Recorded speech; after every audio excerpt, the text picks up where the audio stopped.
I'm a Pistons fan. Their slogan was, we come to work. That's what Detroit about. That's why they used it. It's a team thing. They won 2 championships, a team. There was no star. No mayor can come in here and be a star. It's a team thing. No governors can come in here and think you can do it by yourself. It's a team thing. You got communities. They got ideas, too. The only thing wrong with Detroit, people have lost hope here. Residents, city workers, so much corruption. They lose hope. But I grew up here. I love this city. I think it can come back.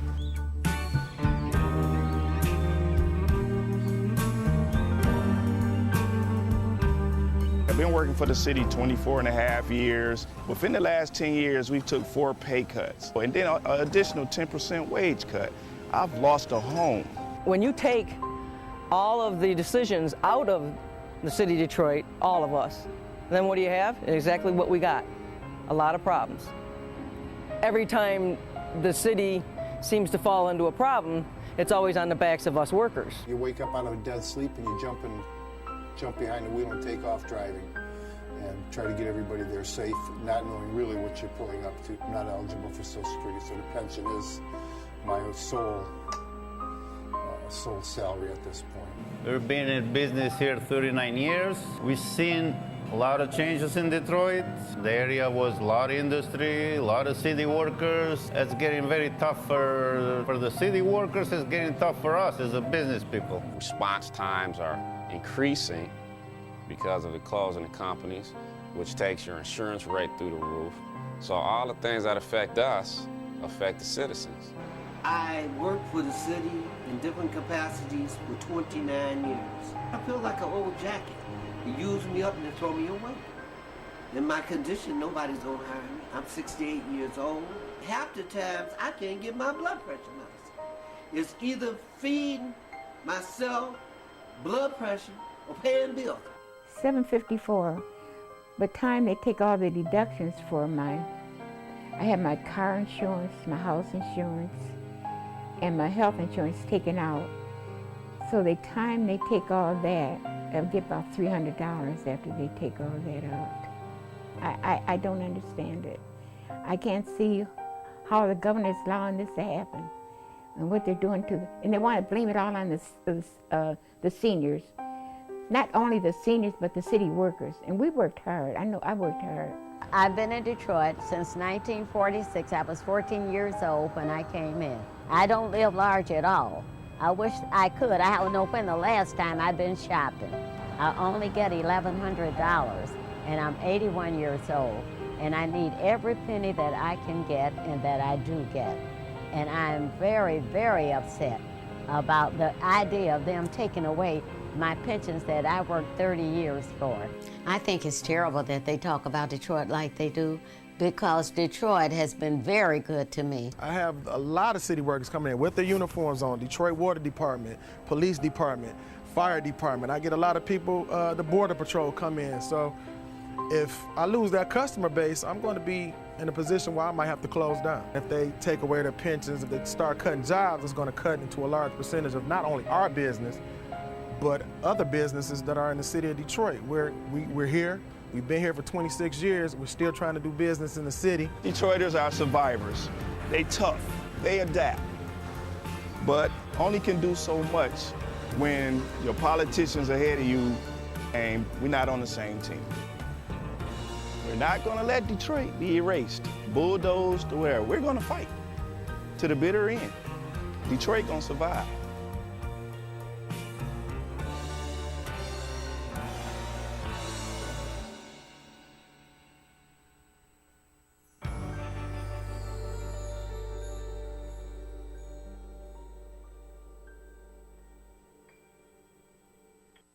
Two anti-government, self-described revolutionaries have shot up a pizza restaurant as well as a Walmart in Las Vegas. The internationally syndicated political series, The David Pakman Show, provides progressive talk, analysis, and interviews with the nation's youngest radio and television host, David Pakman.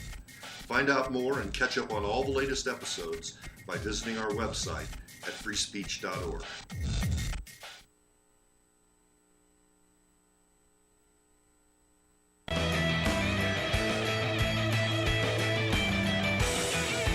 Ladies and gentlemen, friends and neighbors, a little bit of time out here now to talk about our latest pledge drive. And all I got to say is, what the hell happened to you? I mean, where were you yesterday? We started out saying we really needed a good day to keep the momentum going, and instead, we had a lousy day. You guys were asleep at the switch yesterday. Please don't do that to us. We got to do better today. We got to meet that goal of $1,500 every show. And I got to tell you, I'm meeting later today with Ron Williams, who's the head of Free Speech TV, and I want to be able to tell him we really bounced back and had a great day today, so we really need your help to make that happen. Oh, I don't have to tell you why it's so important. You know, I mean, I know you like Free Speech TV, or else you wouldn't be here every day.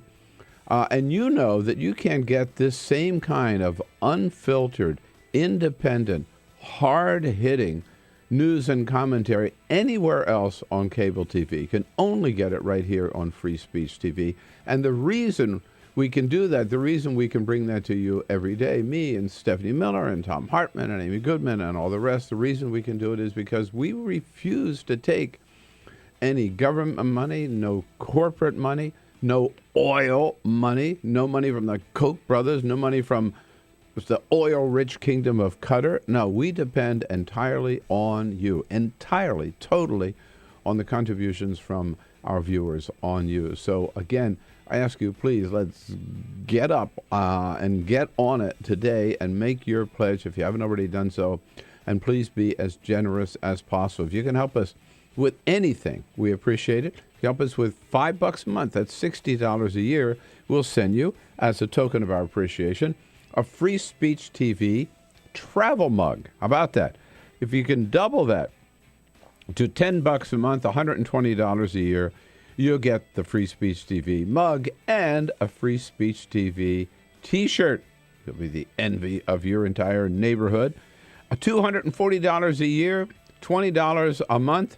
A very, very special reward. A Bill Press Show mug. They're collectible items.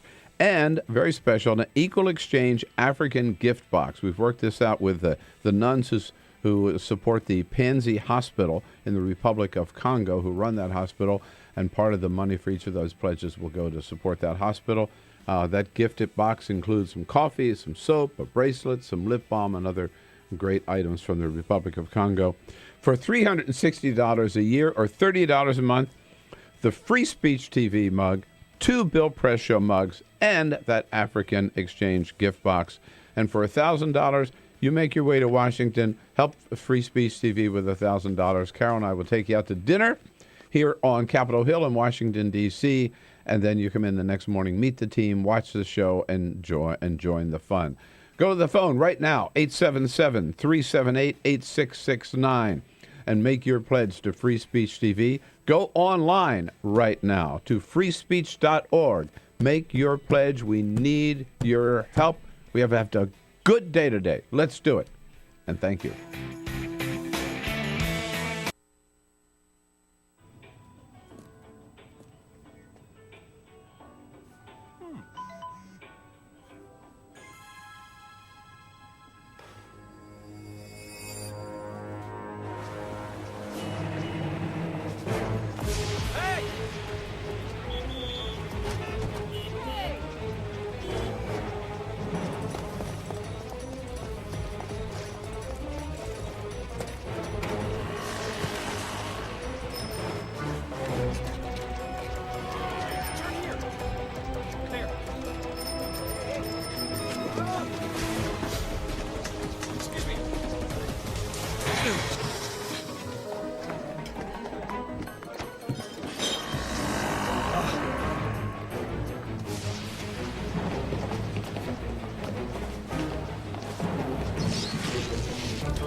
So, same time next week? Well, of course. Put away a few bucks, feel like $1 million. For free tips to help you save, go to Feed the Pig.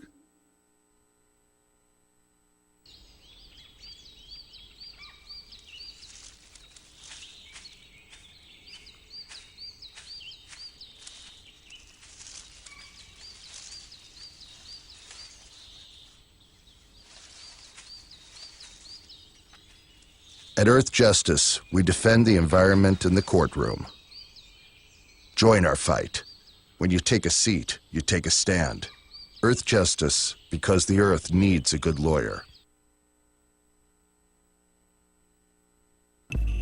Tune in to Gay USA with hosts Ann Northrup and Andy Hum for in-depth coverage of lesbian, gay, bisexual, and transgender news. Watch Gay USA every week, only on Free Speech TV.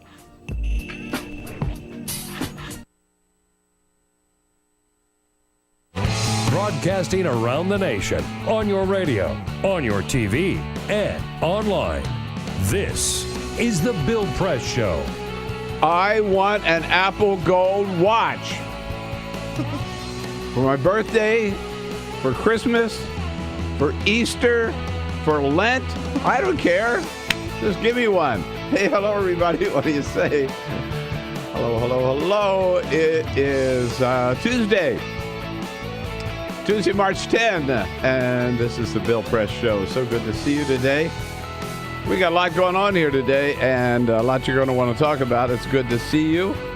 For the next 3 hours, we're going to be bringing you the news of the day with our little commentary going along with it, and opening up the phones, opening up the social media so we can hear from you and what you think about it all.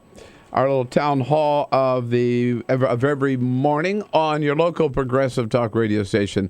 So much fun to start the day with you for so many years in a row right now. And so much fun to see you and all of our good friends on Free Speech TV, those who prefer to watch and not just listen. Thank you. Good to see you today. And all around the globe, fun to have you with us. From what's going on with that printer? I don't know. It's got a mind of its own. Stop it. It goes beat it with a baseball bat. We were saying, those of you around the globe on our video stream, welcome to you too at youtube.com/BillPress. No. That printer's really got me distracted now. youtube.com/TawkrTV, TAWKRTV. Okay, that's what happens with live radio. You get sometimes distracted. But we got the team here. Peter Ogburn is now unplugging, beating on the printer. Bill! Hi, trying to get it going. He needs a bigger baseball bat. Stop it. Elisa Murphy here. Hello. Hey, hello. good morning. And Alicia Cruz standing by the phones, ready to take your calls at 866-55-PRESS, of course. And there on the video stream, it's Cyprian Bolding keeping the TriCaster going. So we're looking good on Free Speech and on TawkrTV. Well, about that watch. So there's a lot of anticipation for it. Did you ever think it was going to cost $10,000? No. No. I mean, even for Apple, that's a pretty steep price. So the way that they've got it, so you could buy a value version. Right. Meaning it's like $350, and then there's another step up, and it's closer to $550, and then they debuted this. They're calling it Apple Gold. There's a whole new process that they said that strengthens this gold, so that it's a lot more durable, and it starts at $10,000. At $10,000. Up to $17,000, I think. $17,000. So here's Tim Cook yesterday talking about, first of all, the basic watch, which is about $350, right? Yeah. Okay. Here it is. The Apple Watch collection offers the widest variety of bands that we offer. You can get a sport band. There are 3 different leather bands. There's a Melanie's loop and a link bracelet. The cases are made from stainless steel, and you can get them in either a traditional finish or this beautiful space black.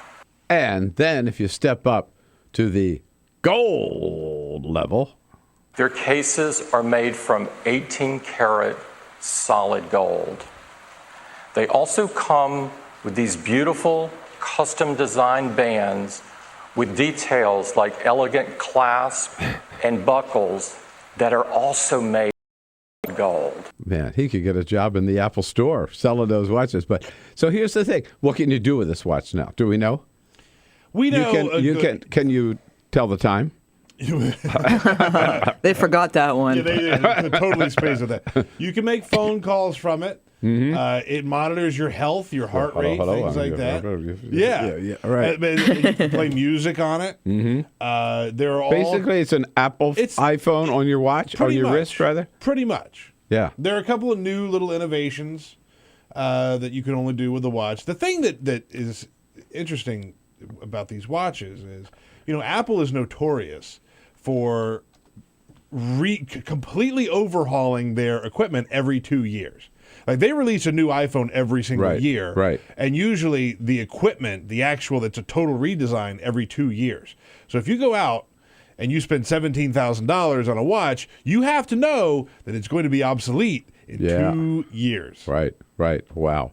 And then I read about this new health app. Yeah. Was part of the phone that you can actually sign up for. You volunteer. Yeah. To let people monitor you for new drugs or new tests, medical tests, and all that kind of stuff, and they can listen to your voice and see if you might have some early Parkinson's. I mean, it's just incredible. This watch, one of the things which health professionals are saying is huge. Oh, it's giant for that type of stuff. But I was reading an article about this yesterday that was saying that there are now blood pressure cuffs and scales and things like that are Bluetooth enabled. So the info that you get will go directly to your watch. Right. Or your phone, for that matter. You could do it with your phone right now. Yeah. And so it just goes and it just keeps a tally of your health. And as more and more things become Bluetooth enabled or Wi-Fi enabled, it just goes right to your... This is why babies born today are going to live till they're 130. That's a good point. There it is. All right, we got to get moving here with a big lineup today. Of course, it's Tuesday. So we'll talk to Arthur Delaney and Igor Volsky, the Gold Dust Twins, a little bit later. Lots of good guests coming in, including John Nichols from the Nation magazine. But first... This is the Full Court Press. Just a couple of other stories making news. Bill, where do you go to get your news? Oh, my God. I go to a lot of sources. A lot of different places. Yeah, I do. Yeah. Well, when it comes to... No one place. When it comes to TV...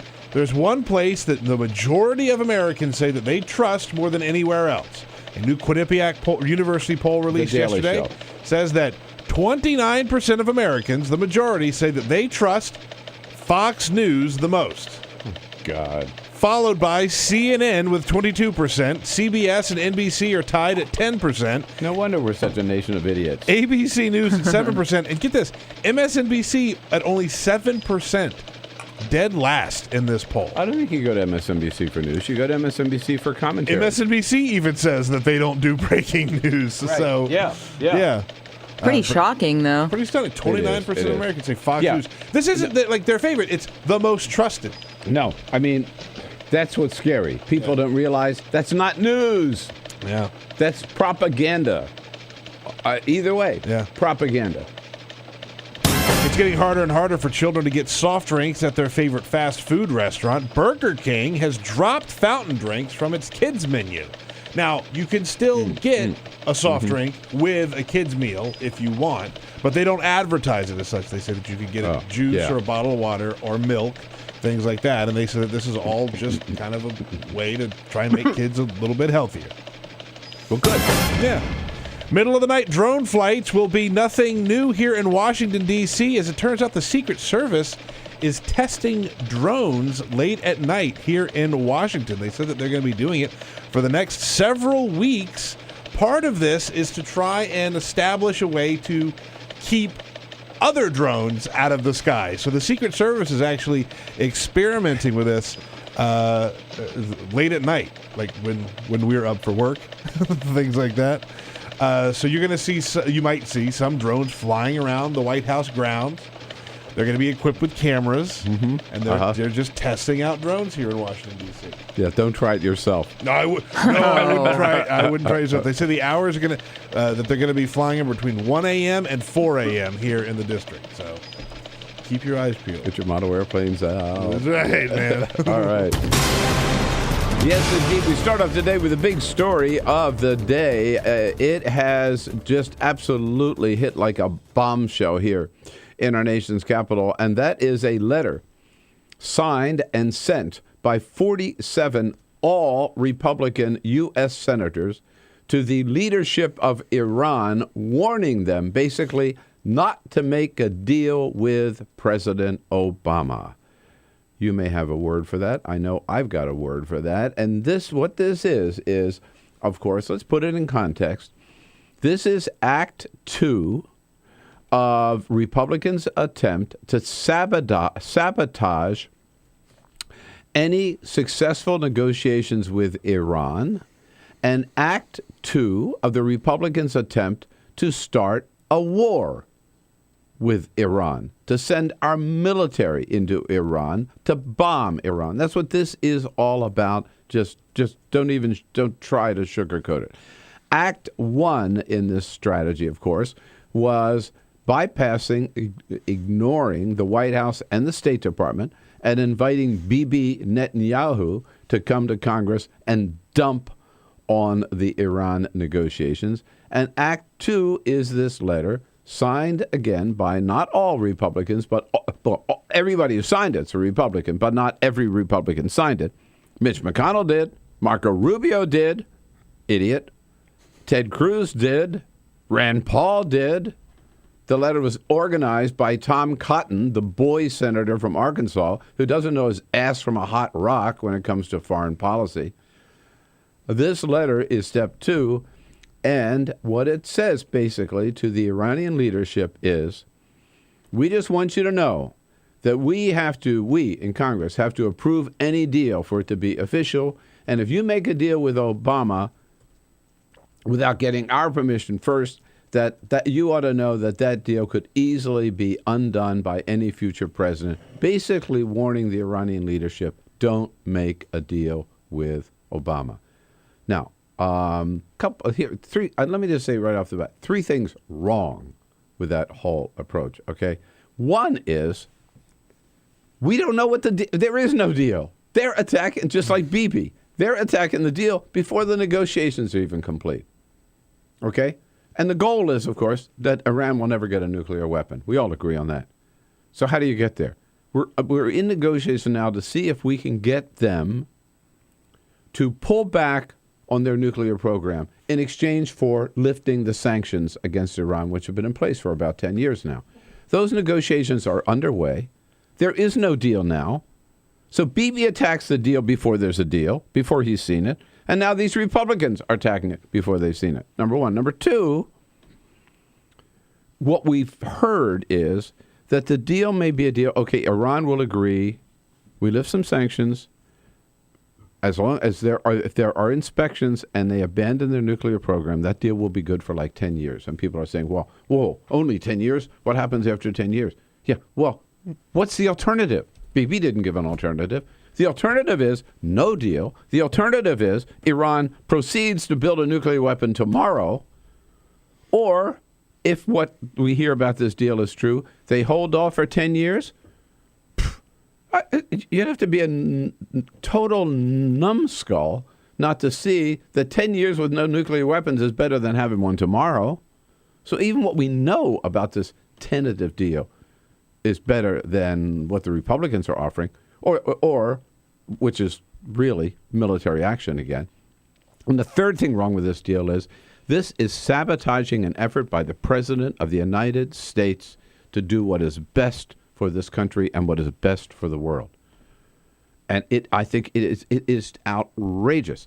The president yesterday, so here's Tom Cotton, first of all, again, the boy senator from Arkansas, who says, this is just, all we're doing is doing our job. We're simply trying to say that Congress has a constitutional role to approve any deal to make sure that Iran never gets a nuclear weapon. Not today, not tomorrow, not 10 years from now. Yeah, well, that's what the president's doing too, idiot. Let him do it. I've never heard of anything like this. Joe Biden yesterday said, all of his years in the Senate, he never saw another political party, the opposition political party, try to undercut the president like this. President Obama, I thought, was a little too laid back in his response. I think it's somewhat ironic to see some members of Congress wanting to make common cause with the hardliners in Iran. It's an unusual coalition.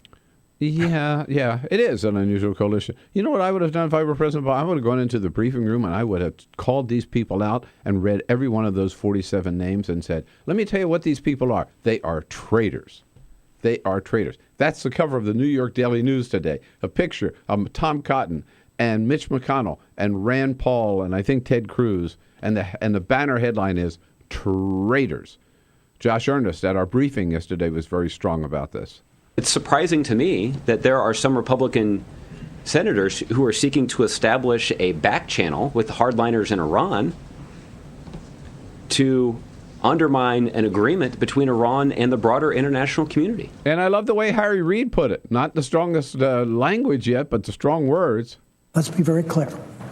Republicans are undermining our commander-in-chief while empowering the Ayatollahs. Yeah, right. So the first time they say... That is exactly cut and dry. That's exactly what's going on. Yeah. So the first time they undercut the president to prop up the prime minister of Israel. Now they undercut the president to prop up the Ayatollah. Right. They're helping the Ayatollah. They're undermining the president of the United States. I said earlier, and I want to get your take on this, 866-55-PRESS. You know the toll-free number. I've got a word for this. You know what it is? It is treason. It is treason. These guys are traitors. And I frankly, I think they ought to be charged as such. You don't undercut the president of the United States while he's in the middle of perhaps reaching an agreement with Iran to abandon its nuclear program for 5 years or 10 years or whatever. And imagine if you had a Republican in the White House and Democrats in the Senate, and Democrats did this to that Republican. They would be tried for treason. These guys ought to be tried for treason. And I'm not exaggerating that. I think they are going against the interest of the United States of America and should be charged with such. 866-55-PRESS. Let's talk about it here. Tuesday, March 10. This is the Bill Press Show.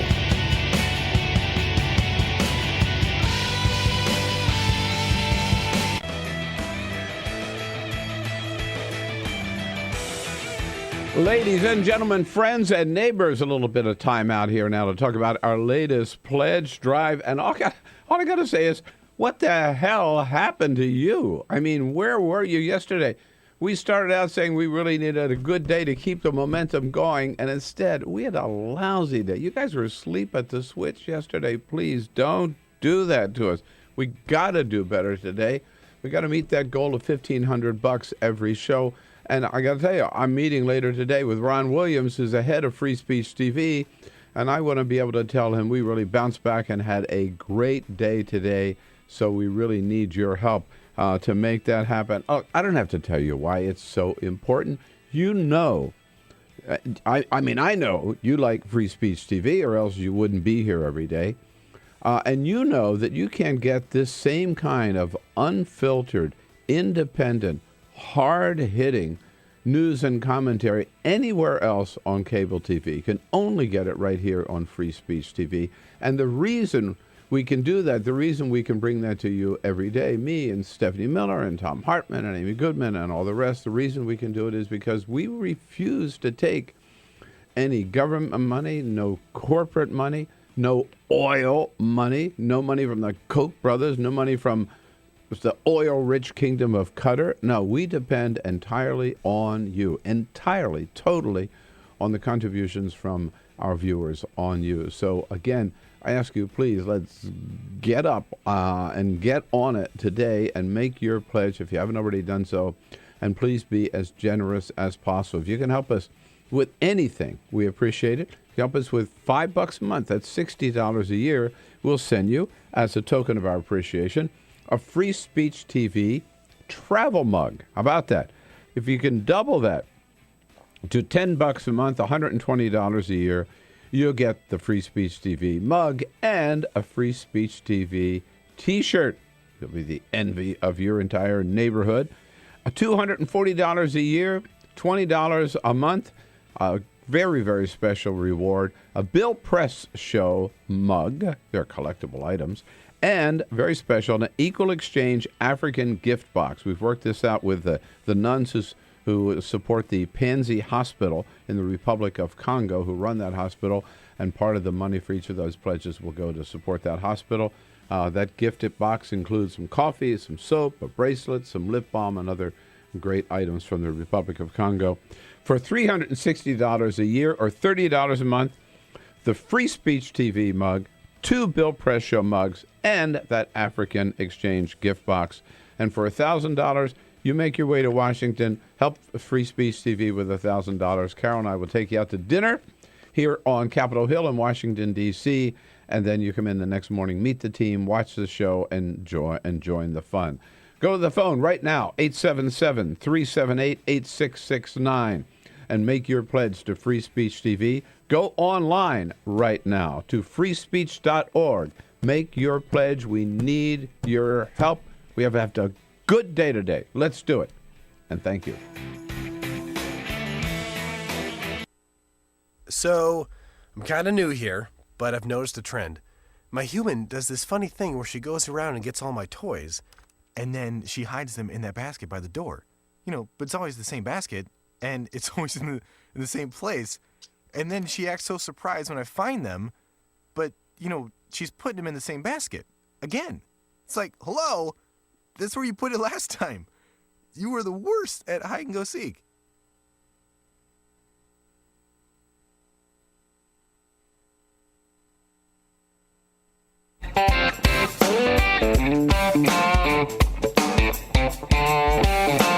This is the Bill Press Show. All right, 26 minutes after the hour. Yep, 47 Republican senators have said, we don't care what President Obama is up to, trying to reach a peaceful end to the Iran's pursuit of a nuclear weapon. We'd rather go to war with Iran instead. That's basically what they're saying. There are 7 Republican senators who had the good common sense not to sign the letter. They are Lamar Alexander from Tennessee, Dan Coates from Illinois, Thad Cochran from Mississippi, Susan Collins from Maine, Bob Corker from Tennessee, Jeff Flake from Arizona, and Lisa Murkowski from Alaska. That's it. Bob Corker, by the way, head of the Senate Foreign Relations Committee, who said, no, I'm not going to sign that letter because I don't want this to become a partisan issue, because I want to be able to get some Democrats to override President Obama's veto. Okay, so he's looking ahead. Well, I'll tell you one thing. This has pissed off all Democrats. They will not get one Democrat now. If there's a deal they don't like, they won't get one Democrat. That's called politics. Yeah. You might not like where he's his end goal, but that's thinking ahead. That's thinking politically, not just throwing a fit in the sandbox. Hey, quickly, a word from Pat out in Modesto, California. Hi, Pat. Good morning, Bill. Thank you for taking my call. Got to go, Pat. Go.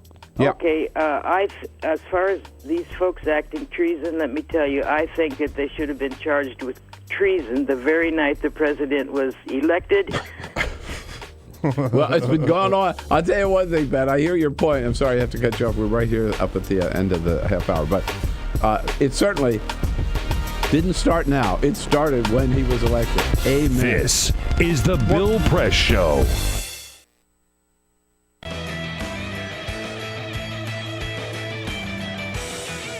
Ladies and gentlemen, friends and neighbors, a little bit of time out here now to talk about our latest pledge drive. And all I got to say is, what the hell happened to you? I mean, where were you yesterday? We started out saying we really needed a good day to keep the momentum going, and instead, we had a lousy day. You guys were asleep at the switch yesterday. Please don't do that to us. We got to do better today. We got to meet that goal of $1,500 every show.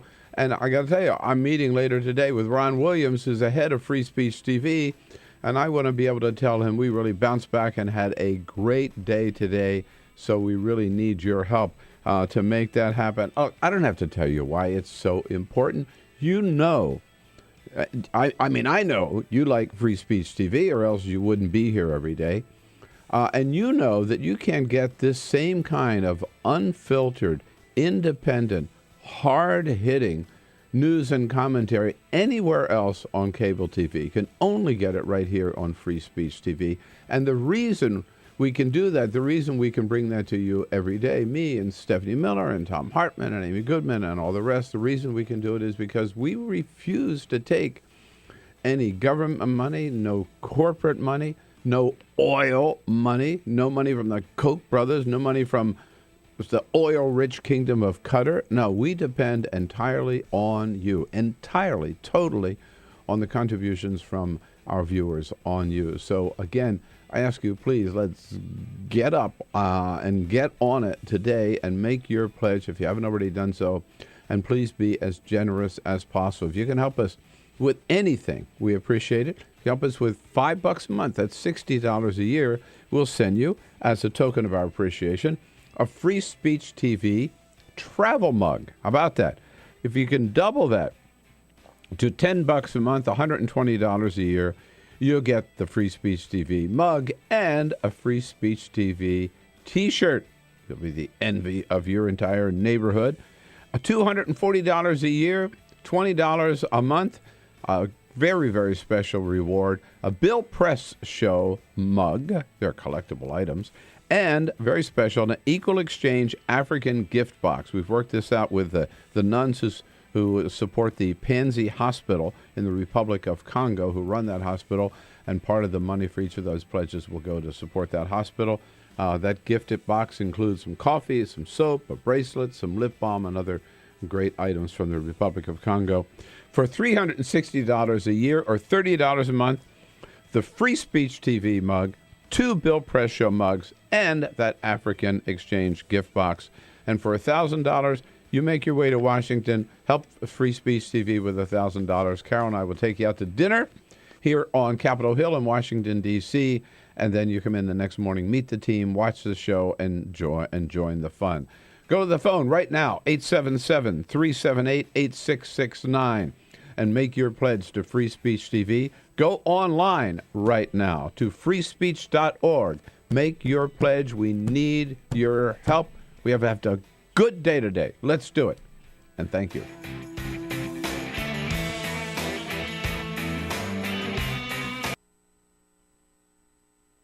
Two anti-government, self-described revolutionaries have shot up a pizza restaurant as well as a Walmart in Las Vegas.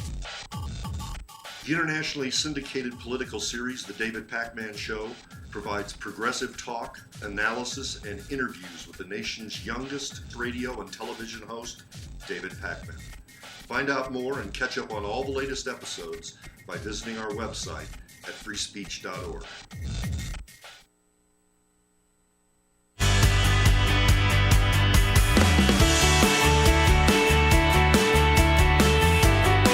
Connect with The Bill Press Show on Twitter. Follow us at BP Show and tweet using the hashtag WatchingBP. This is The Bill Press Show. All right, here we go at 33 minutes after the hour.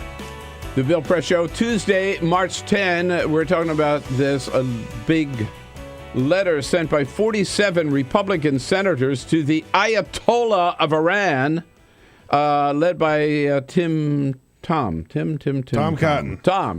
out of Arkansas, basically telling the Ayatollah, don't you dare make a deal with our president because it's a bad deal and we don't want any deal. We'd rather bomb the hell out of you than have a negotiation where you would thereby give up a nuclear weapon. Of course, I'm paraphrasing or reading between the lines of that letter. President Obama outraged. Democrats are outraged. 7 Republicans refused to sign the letter. But this is, I believe, undercutting, sabotaging the possibility of a deal to get Iran to abandon its nuclear weapons program in return for lifting their sanctions. Our conversation is just beginning, and now jumping into the conversation, he knows a little bit about everything, like all the rest of us. Arthur Delaney from the Huffington Post here every Tuesday with us. Hey, Arthur. You couldn't say that without smiling broadly, because obviously I don't know anything.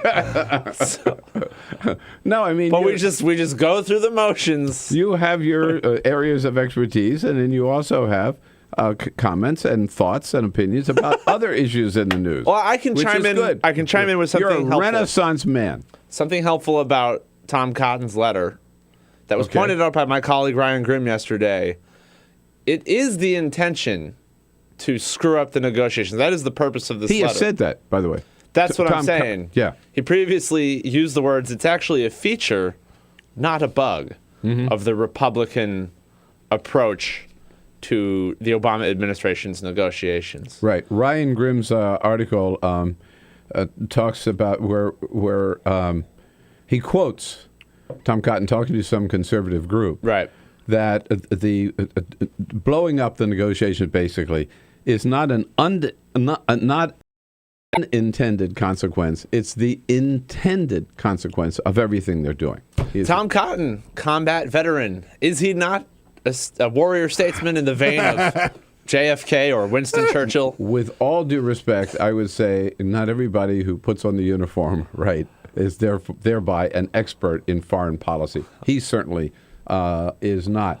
We got a lot of callers here. We want to get your comments to John out in Ferndale, Washington. Hey, John, what's up? Hey, Bill. Hey, Mr. Delaney. It's a pleasure. Yeah. When I think of the Republican Party, I think of the tapes that President Johnson, they've been declassified now, where he's talking with, I forget the guy's name, but talking about Nixon's foreign team going behind his back, sabotaging those negotiations. I think of Ronald Reagan's team going behind Jimmy Carter's back, sabotaging the hostage negotiations. And for me, it feels like nothing new from the Republicans. They're out of ideas, so they're just against anything constructive that the president might get credit for. So they torpedo it, and then they say, "Look, we saved you from a bad deal." Well, no, it's a good point, and several people have, and some. I think Dick Durbin was one of those yesterday who made the point that both Bibi Netanyahu and now these Republicans, they're not offering any alternative. All they're saying is, first, we don't know what this deal would look like because they're still negotiating the deal. Right. But they're saying it's a bad deal to only get 10 years, for example. Bibi Netanyahu But they didn't offer an alternative. Well, he's saying there could be a better deal, but he doesn't. How do you bring that about? And I believe, without saying it, we just got to scuttle this deal, and then the better deal will somehow materialize. Well, what he has always wanted is, the John McCain approach: bomb, bomb, bomb, bomb, bomb, bomb Iran. I agree with the caller that there's a sense that nothing new has happened because we've been warned that Iran is about to make a bomb for a very long time, and it feels like it's impossible as a consumer of news to evaluate where they are on making a bomb. But it reminded me, I was reading a book about Dwight Eisenhower, and when he was president, people were constantly talking about the Soviet missile gap. Yeah.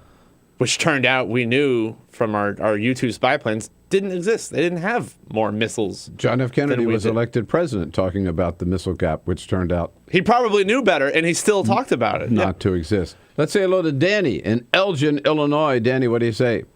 Hey, I think it's great that we're talking about bringing Congress up on charges, but since they control both houses, how can we end up getting these people brought up on charges? Well, you have a Department of Justice. What, are you going to arrest Congress? I was saying earlier that I think this is treason. I think this is treason. God, I don't. The front page of the New York. I'm not the only one. Front page of the New York Daily News today. The cover has a picture: McConnell, Cotton, Rand Paul, Ted Cruz. And the banner headline is traitors. It used to be that, and I think I'd have to do a little research, but people have gotten in trouble on this before.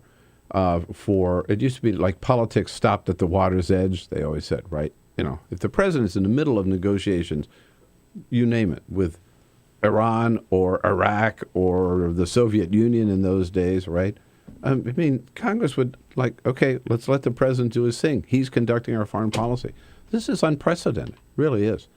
And I think it comes close to, if not treason, I'd call it treason. But not everyone is as bold as you.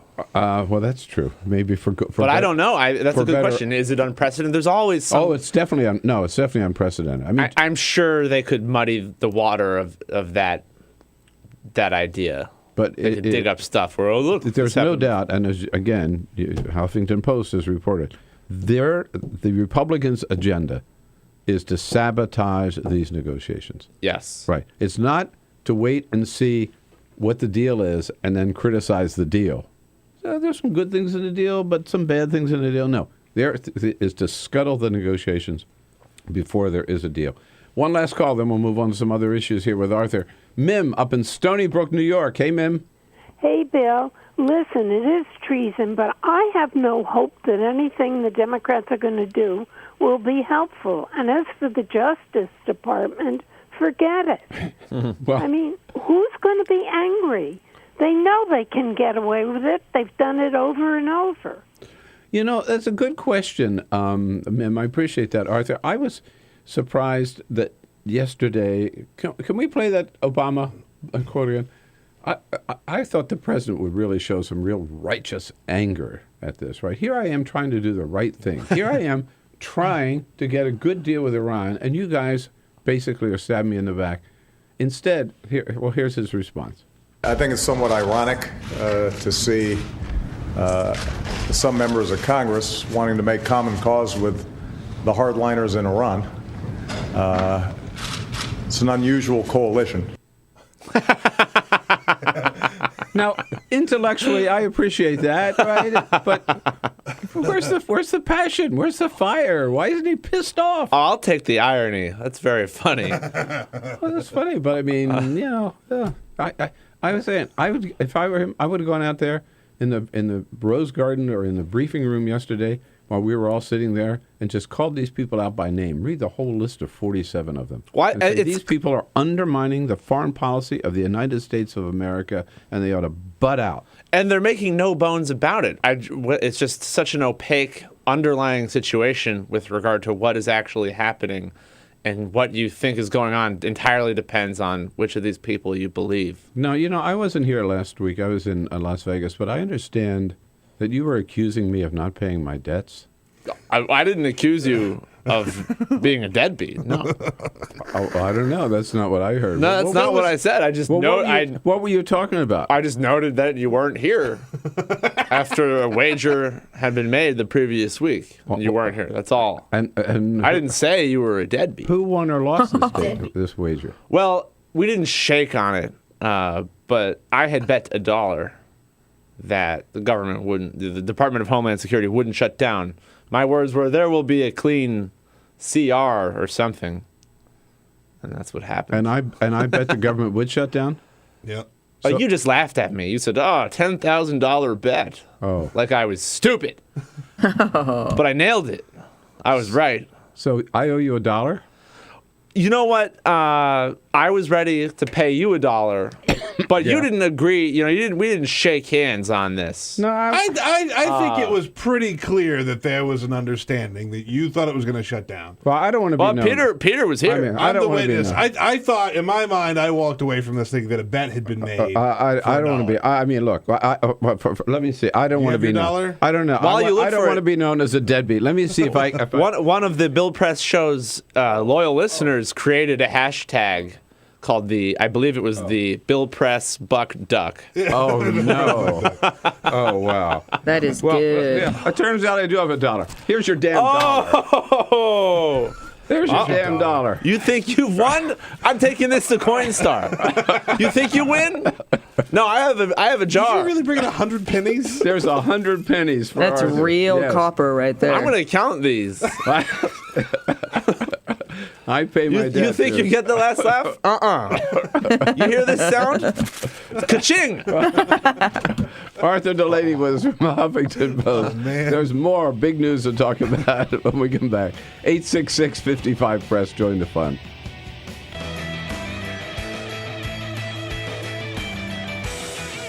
Ladies and gentlemen, friends and neighbors, a little bit of time out here now to talk about our latest pledge drive. And all I got to say is, what the hell happened to you? I mean, where were you yesterday? We started out saying we really needed a good day to keep the momentum going, and instead, we had a lousy day. You guys were asleep at the switch yesterday. Please don't do that to us. We got to do better today. We got to meet that goal of $1,500 every show. And I got to tell you, I'm meeting later today with Ron Williams, who's the head of Free Speech TV, and I want to be able to tell him we really bounced back and had a great day today, so we really need your help. to make that happen. Oh, I don't have to tell you why it's so important. You know, I mean, I know you like Free Speech TV, or else you wouldn't be here every day. And you know that you can get this same kind of unfiltered, independent, hard-hitting news and commentary anywhere else on cable TV. You can only get it right here on Free Speech TV. And the reason we can do that, the reason we can bring that to you every day, me and Stephanie Miller and Tom Hartman and Amy Goodman and all the rest, the reason we can do it is because we refuse to take any government money, no corporate money, no oil money, no money from the Koch brothers, no money from the oil-rich kingdom of Qatar. No, we depend entirely on you, entirely, totally on the contributions from our viewers, on you. So again, I ask you, please, let's get up and get on it today and make your pledge if you haven't already done so. And please be as generous as possible. If you can help us with anything, we appreciate it. If you help us with $5 a month, that's $60 a year, we'll send you, as a token of our appreciation, a Free Speech TV travel mug. How about that? If you can double that to $10 a month, $120 a year, you'll get the Free Speech TV mug and a Free Speech TV T-shirt. You'll be the envy of your entire neighborhood. $240 a year, $20 a month. A very, very special reward. A Bill Press Show mug. They're collectible items. And very special, an Equal Exchange African gift box. We've worked this out with the nuns who support the Panzi Hospital in the Republic of Congo, who run that hospital, and part of the money for each of those pledges will go to support that hospital. That gift box includes some coffee, some soap, a bracelet, some lip balm, and other great items from the Republic of Congo. For $360 a year or $30 a month, the Free Speech TV mug, 2 Bill Press Show mugs, and that African Exchange gift box. And for $1,000, you make your way to Washington, help Free Speech TV with $1,000. Carol and I will take you out to dinner here on Capitol Hill in Washington, D.C., and then you come in the next morning, meet the team, watch the show, and join the fun. Go to the phone right now, 877-378-8669, and make your pledge to Free Speech TV. Go online right now to freespeech.org. Make your pledge. We need your help. We have a good day today. Let's do it. And thank you.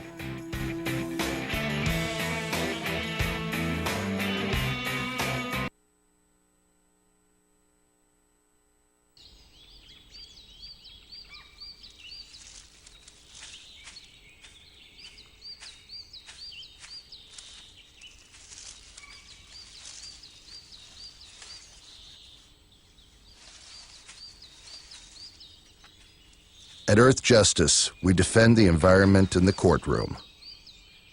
Join our fight. When you take a seat, you take a stand.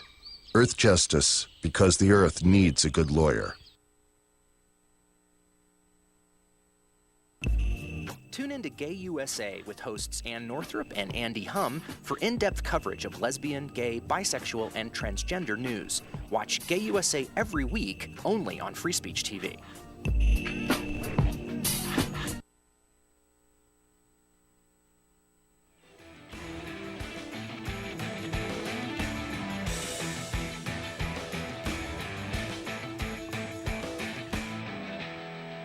All right, 12 minutes before the top of the hour. Arthur Delaney here in studio with us from Huffington Post. Arthur's alter ego, Igor Volsky, joins us at the top of the next hour. Arthur, couple of quick things. One, new job numbers out Friday. Very positive ones. 295, huh? Yeah. 295,000 jobs. Unemployment rate down to 5.5%, just as I predicted. Of course. And Janet Yellen probably called you and said, what's going on? But this does get unemployment down to the rate where most people say is sort of like normal, right? It's approaching that rate for sure. And I think that there's still a lot of controversy over what is obscured by the headline rate. And I do think millions of people are sort of getting Soylent Green treatment They're not in the workforce anymore. Yeah. They don't believe they had any hope of finding jobs, or they were really pushed out. They applied for work and basically, because of age discrimination or whatever, it just wasn't happening. But that doesn't mean the headline numbers are untrue. It's still positive news. Right. So we're in full recovery now. The recession's over. The recession's been over since 2009, and the recovery has been totally lame until the last year. And I do think it's safe to say it's not anymore as lame a recovery as it had been. All right. Now, so a couple of weeks ago, you were down in Daytona Beach, Florida. A couple months ago. Was it a couple months ago? Okay, I remember. I went down there in October. Now the big article is out. Yes. Yeah. And for Bill Press listeners only, I will describe the article. Okay, good. Because it is long. They can find it, though, on HuffingtonPost.com. We tweeted out a link, too. I appreciate that. Yeah. Okay. And it looks at this one traveling consultant named Robert Marbut, one of a kind, the only traveling homelessness consultant in America, and he advises cities on what they can do to get rid of homeless people. And what's interesting about it... To get rid of or to help homeless people? Well, that's the question. Oh. And what's interesting here is that there's an elite consensus that is endorsed by the various agencies of the federal government that deal with homelessness. It was pioneered by nonprofits in New York. It's called Housing First. And the idea is you take chronically homeless people who are a minority, but the most visible part of the overall homeless population. People who might be obstreperous or drunk in the street, who are panhandling. And instead of trying to say, hey, sober up, get a job, just give them a home. Bam, they're not homeless anymore. And then once they're in a Housing First program, where they're allowed to choose an apartment,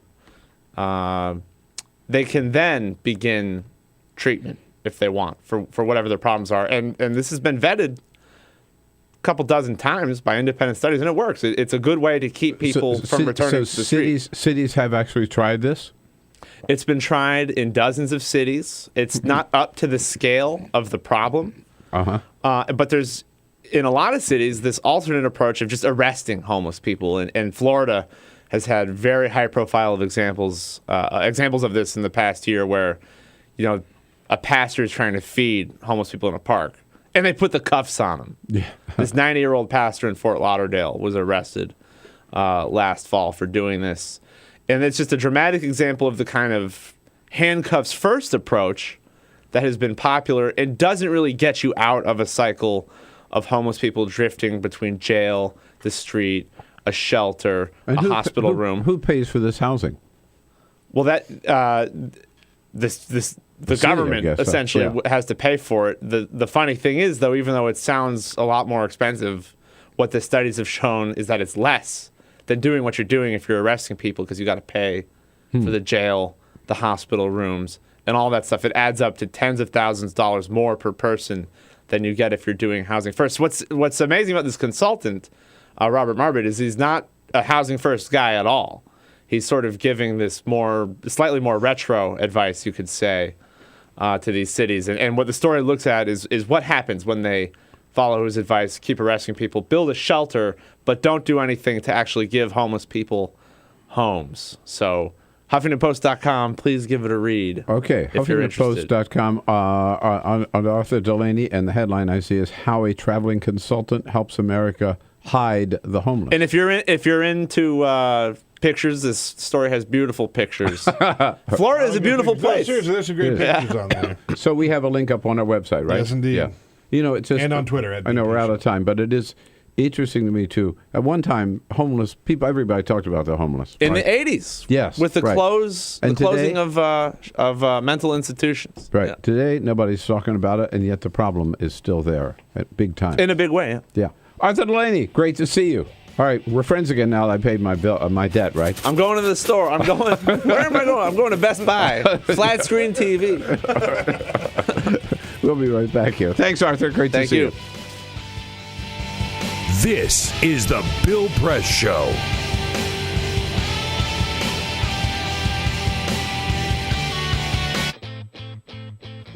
into college? Good SAT scores? High GPA? Lots of extracurriculars? Sure, but what you really need is money. If you don't have the cash, you'll need a loan.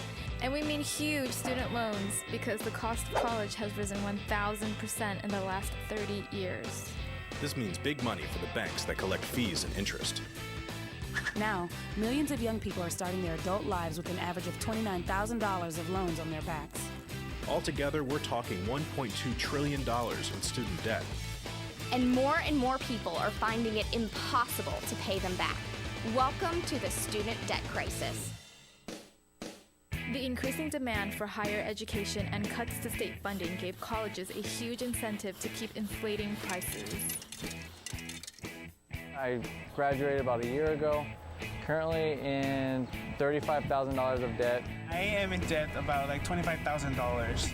I owe $23,000. I owe over $50,000 in student debt. 38.8 million Americans owe money on a student loan. And the biggest names in banking are making huge profits off the booming student loan industry. Sallie Mae, the largest provider of private student loans, made $949 million last year.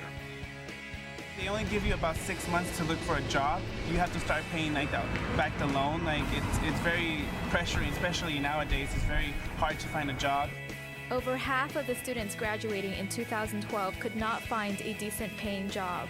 They either had low-wage jobs or unpaid internships or were unemployed altogether. So you can't make the payments. You start incurring late fees, which makes the loan even harder to pay off. And it stays with you for years, even decades. Right now, a third of the people who started repaying their loans are delinquent or in default. That's 13.7 million people, more than the populations of Chicago, New York, and San Francisco combined. Worse, it's not just the borrowers who are in trouble. Many loans require co-signers. So if the student is unable to pay, that co-signer, a father, a mother, or a grandparent, is now on the hook. Even a grandparent's Social Security benefits can be garnished to pay the loan. We should have an answer to this. If you get really behind in your car payment or your credit cards, you can file for bankruptcy. But Congress has made it nearly impossible to discharge student loans through bankruptcy. Big institutions make big profits while students try to make ends meet under crushing debt. Is this how we want our education system to work? The whole point of going to college is to get the career you want, but lately that's been discouraged because no one can afford school. You get a job just to pay off your student loans. We need higher education, not higher debt. Sign up to end the student debt crisis at higherednotdebt.org.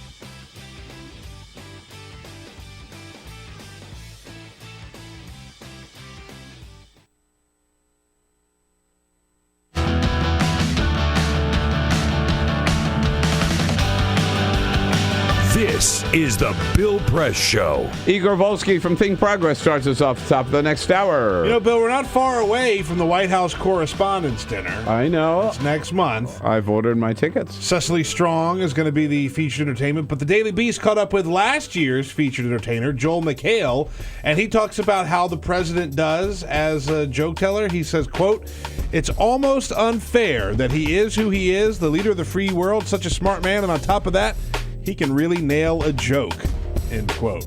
Says Obama's just too funny. He can. He really can. His timing is incredible. Yeah. Yeah, right. So he'll be a stand-up comic when he leaves the White House. Igor Volsky next. This is the Bill Press Show. Two anti-government, self-described revolutionaries have shot up a pizza restaurant as well as a Walmart in Las Vegas. The internationally syndicated political series, The David Pakman Show, provides progressive talk, analysis, and interviews with the nation's youngest radio and television host, David Pakman. Find out more and catch up on all the latest episodes by visiting our website at freespeech.org.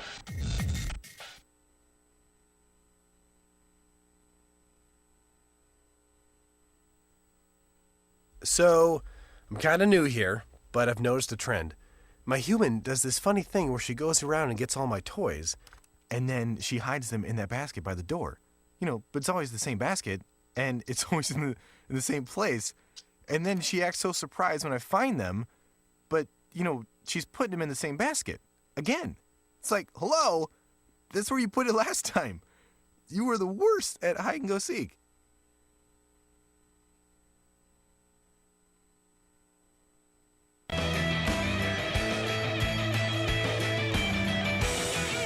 Ladies and gentlemen, friends and neighbors, a little bit of time out here now to talk about our latest pledge drive. And all I got to say is, what the hell happened to you? I mean, where were you yesterday?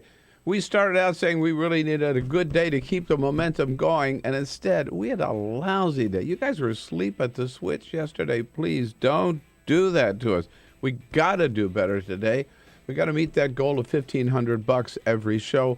And I got to tell you, I'm meeting later today with Ron Williams, who's the head of Free Speech TV, and I want to be able to tell him we really bounced back and had a great day today, so we really need your help to make that happen. Oh, I don't have to tell you why it's so important. You know, I know you like Free Speech TV, or else you wouldn't be here every day. And you know that you can get this same kind of unfiltered, independent, hard-hitting news and commentary anywhere else on cable TV. You can only get it right here on Free Speech TV. And the reason we can do that, the reason we can bring that to you every day, me and Stephanie Miller and Tom Hartman and Amy Goodman and all the rest, the reason we can do it is because we refuse to take any government money, no corporate money, no oil money, no money from the Koch brothers, no money from the oil-rich kingdom of Qatar. No, we depend entirely on you, entirely, totally on the contributions from our viewers on you. So again, I ask you, please, let's get up and get on it today and make your pledge if you haven't already done so. And please be as generous as possible. If you can help us with anything, we appreciate it. If you help us with $5 a month, that's $60 a year, we'll send you, as a token of our appreciation, a Free Speech TV travel mug. How about that? If you can double that to $10 a month, $120 a year, you'll get the Free Speech TV mug and a Free Speech TV T-shirt. You'll be the envy of your entire neighborhood. $240 a year, $20 a month, a very, very special reward, a Bill Press Show mug. They're collectible items.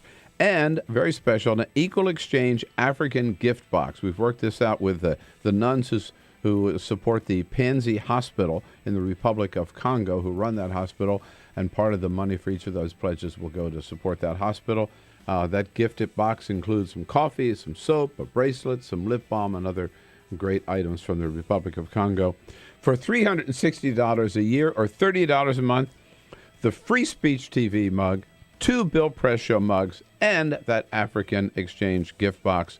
And for $1,000, you make your way to Washington, help Free Speech TV with $1,000. Carol and I will take you out to dinner here on Capitol Hill in Washington, D.C., and then you come in the next morning, meet the team, watch the show, and join the fun. Go to the phone right now, 877-378-8669, and make your pledge to Free Speech TV. Go online right now to freespeech.org. Make your pledge. We need your help. We have a good day today. Let's do it. And thank you.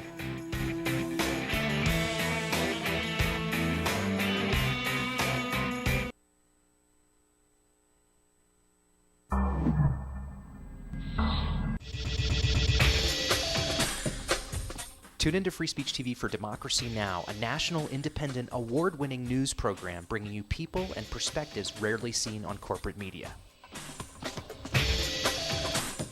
I'm the retired bishop with the Episcopal Church as the bishop for all chaplains in federal service. I read that there was a group of people that represented a sense of injustice that I had. We'd lost Zuccotti. I mean, there was a kind of a hope that maybe Trinity Church would be gracious and give refuge. We picked this day where we would gather and demonstrate that Trinity was closing its ears to what was happening. We marched around the block And I realized that, my goodness, they're carrying a ladder. And I thought, well, this is the moment.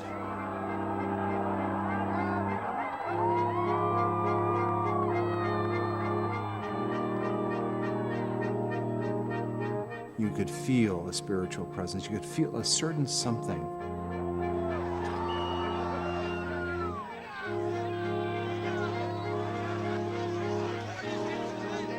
And then the cops came in.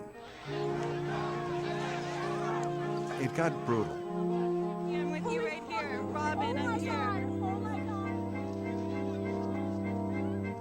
The church needed, in this moment in history, to stand alongside of these protesters. The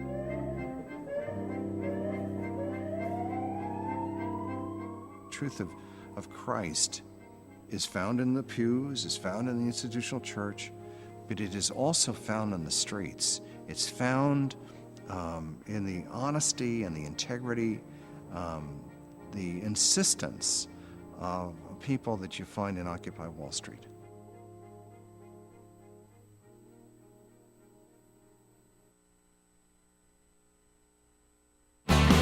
Broadcasting around the nation, on your radio, on your TV, and online. This is the Bill Press Show. Okay, I got a birthday coming up. I want an Apple Gold watch. I'm just putting it out there right now. Hear that, Peter? Yeah. You ain't getting it from me. Well, not... it's not that one person alone has to give me the gold watch. You can all go together. Sure, I'll start a Kickstarter to buy you an Apple Gold watch.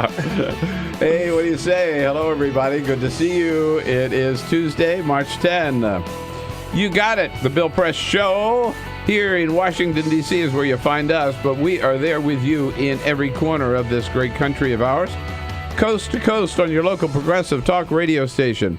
How about it? There with you in Radioland, starting the day with the news of the day, our commentary about what it all means, and your comments on what it means to you. Give us a call at 866-55-PRESS. We're also there with you on Free Speech TV, of course, and worldwide on our video stream, TawkrTV. Thanks so much for joining us. We know the reason you're here today has nothing to do with us. It's all about Igor Volsky. And he is here. You got it right. On Tuesday at this hour, from Think Progress, managing editor, thinkprogress.org. Hello, Prince Igor. Good morning, Bill. Everything good? Very good. Happy to be here the day after the Iran letter. Yes. I feel like it's a good time in America. It's a good time to raise hell really about all it. Come together. And also, yeah, we can all come together. It's a good time that the snow has disappeared. We actually had yesterday was so like beautiful. A beautiful spring day, right? It was, yeah. Yeah. Forgot what it felt like, to be able to walk out without a coat. One of our reporters was out in Iowa covering the GOP get-together out there, the big kind of meetup they had, the latest cattle call. The cattle call. Yeah. Literally a cattle call. Literally. We're all talking about. Yeah, agriculture and farming. And so she was on the same plane, our reporter, Kira Lerner, was on the same plane as Ted Cruz and informed him of the warm weather here in D.C., 60 degrees. And he was shocked. He didn't believe her. And now she feels like she made this great camaraderie with him. And he will have to answer any question she asks because she's the one who told him about the good weather in D.C. Guess what? What? That won't work. No. No. Why do you say that? In addition to Igor, we have Peter Ogburn, of course, and Elisa Murphy, our team. Hey, good morning. Alicia Cruz got the phones covered. 866-55-PRESS. Cyprian Bolding got the cameras and the video cam going as well. Our videographer. It was, we were just talking. We've all been dragging, still just a little bit. That. Setting the clock ahead, losing an hour, really throws you. Very painful. Really does. It's just an hour, but it makes a difference. I'm going to go on record. Any presidential candidate that actually runs on the platform of getting rid of daylight saving time, I will vote for. I will vote for. Now, I could be wrong, but I thought that Mike Pence, because in Indiana they switched to daylight savings time just a couple of years ago, I believe at one point he was against it. Really? And so he now, former congressman, now governor of Indiana, a possible kind of last addition to the GOP field. So you can be careful what you wish for. Yeah. If Ben Carson wants my vote, this is the way to get it. But setting your clocks forward or backward is a choice. Yeah. You don't have to do it. Time is a flat And don't let the government tell you how to set your clock. That's right. It was a double whammy, however, for some people, as David Letterman pointed out last night. Yesterday, by the way, not only Daylight Savings Time, International Women's Day was yesterday. Yep. Yeah. Big deal in Russia.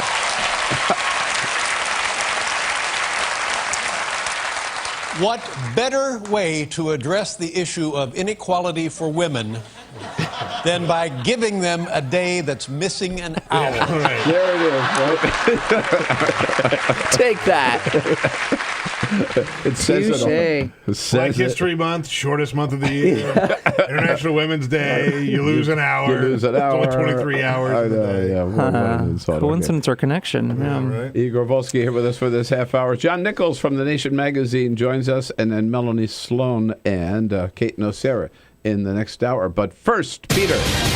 This is the Full Court Press. Just a couple of other stories making news. Say what you will about Russian President Vladimir Putin. He has his priorities. With Igor here, I'm not going to say anything personally, bad about Putin. I waited to bring this up until we had Igor here because yesterday, President Putin changed the law of the criminal code to decrease the fines for those who are caught taking or giving bribes in Russia.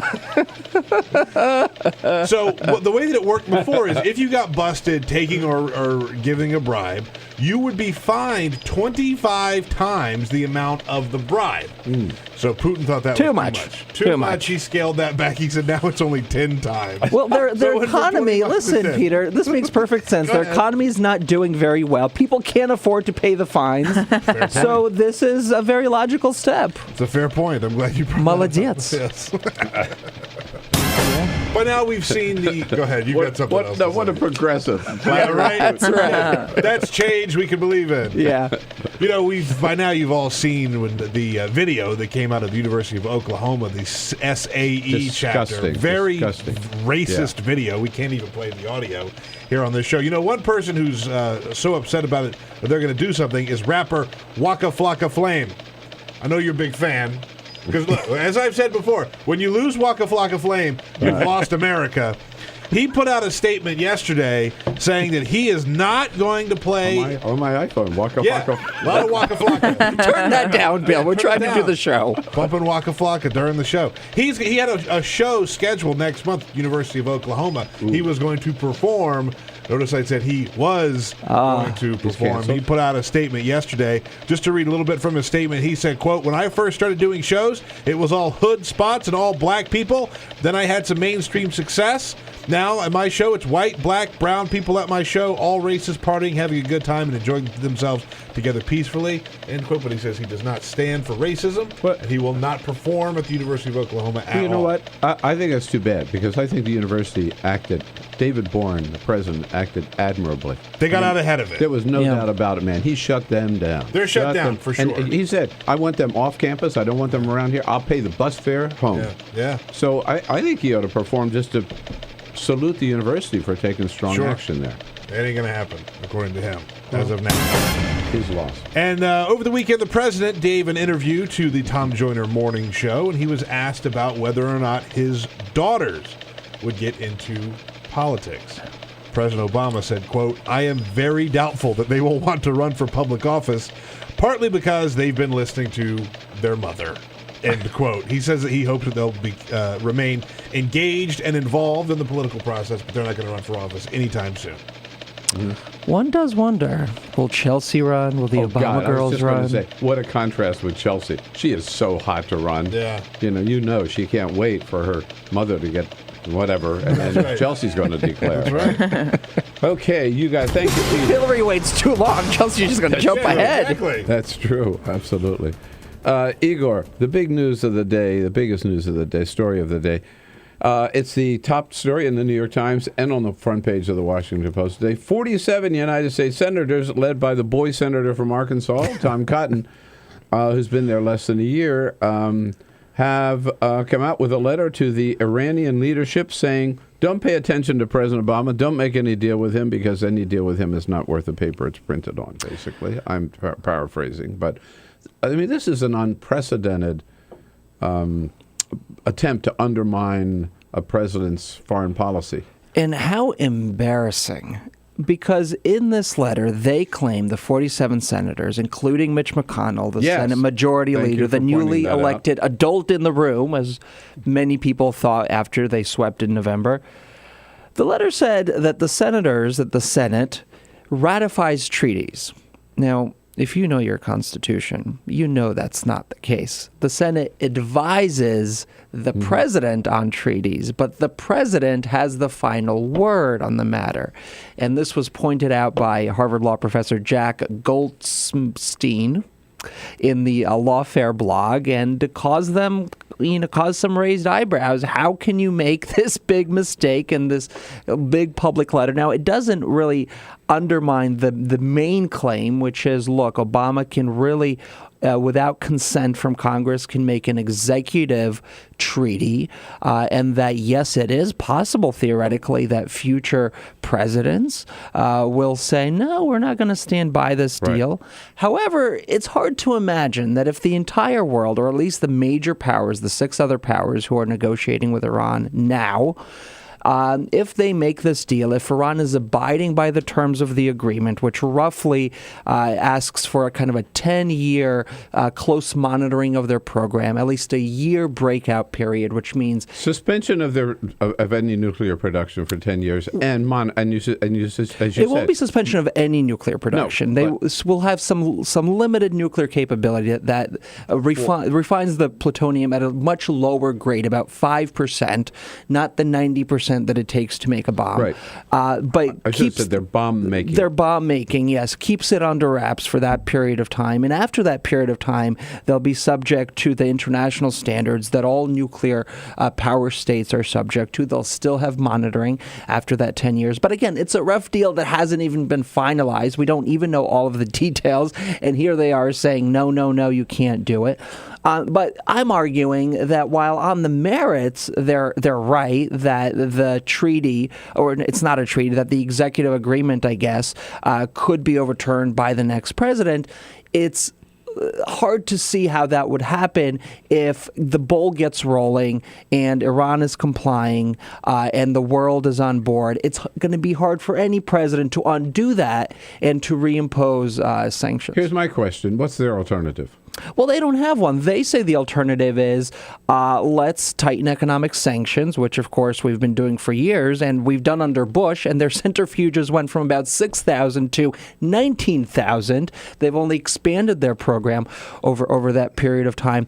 And for Tom Cotton, the senator from Arkansas, his alternative, very clearly, he said earlier last year that we should send Israel bunker-busting missiles for when they decide to attack Iran. So for him and for many Republicans, the alternative clearly is war. Right. And so this, to me, this is the Act 2 of undermining President Obama and any attempt and any possibility of getting a successful negotiated deal with Iran. Act 1 was inviting Bibi Netanyahu to Congress, right? To undermine the deal. And now Act 2 is sending this letter to... But this is all going to backfire, Bill, I think, and here's why. That's the key question. Here's why. Because they have multiple pieces of legislation moving through the relevant committees in the Senate that call for Senate ratification of the deal, that call for additional sanctions on Iran if it doesn't comply. And both of those bills were very close to that magic number of 67, which is what you need, veto-proof, to override the president's veto. You had strong Democratic support from people like Senator Menendez from New Jersey, Robert Menendez, or Angus King from Maine, the independent. And now those people are pulling back and saying, hey, Republicans are going too far.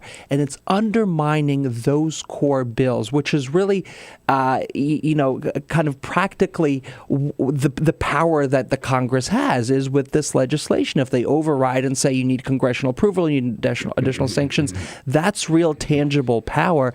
And if Democrats and even some moderate Republicans, as we saw, who didn't sign the letter, say, no, we're not going to do that now. You guys are going too far. It's going to cause some real problems for them. They're not going to be able to get this done when before people thought, yeah, Congress can actually undermine this thing. In fact, Bob Corker, Foreign Relations Chair, refused to sign the letter on that grounds. He said, I'm not going to sign a letter which is only signed by Republicans because this makes this a partisan political issue, which it should not be.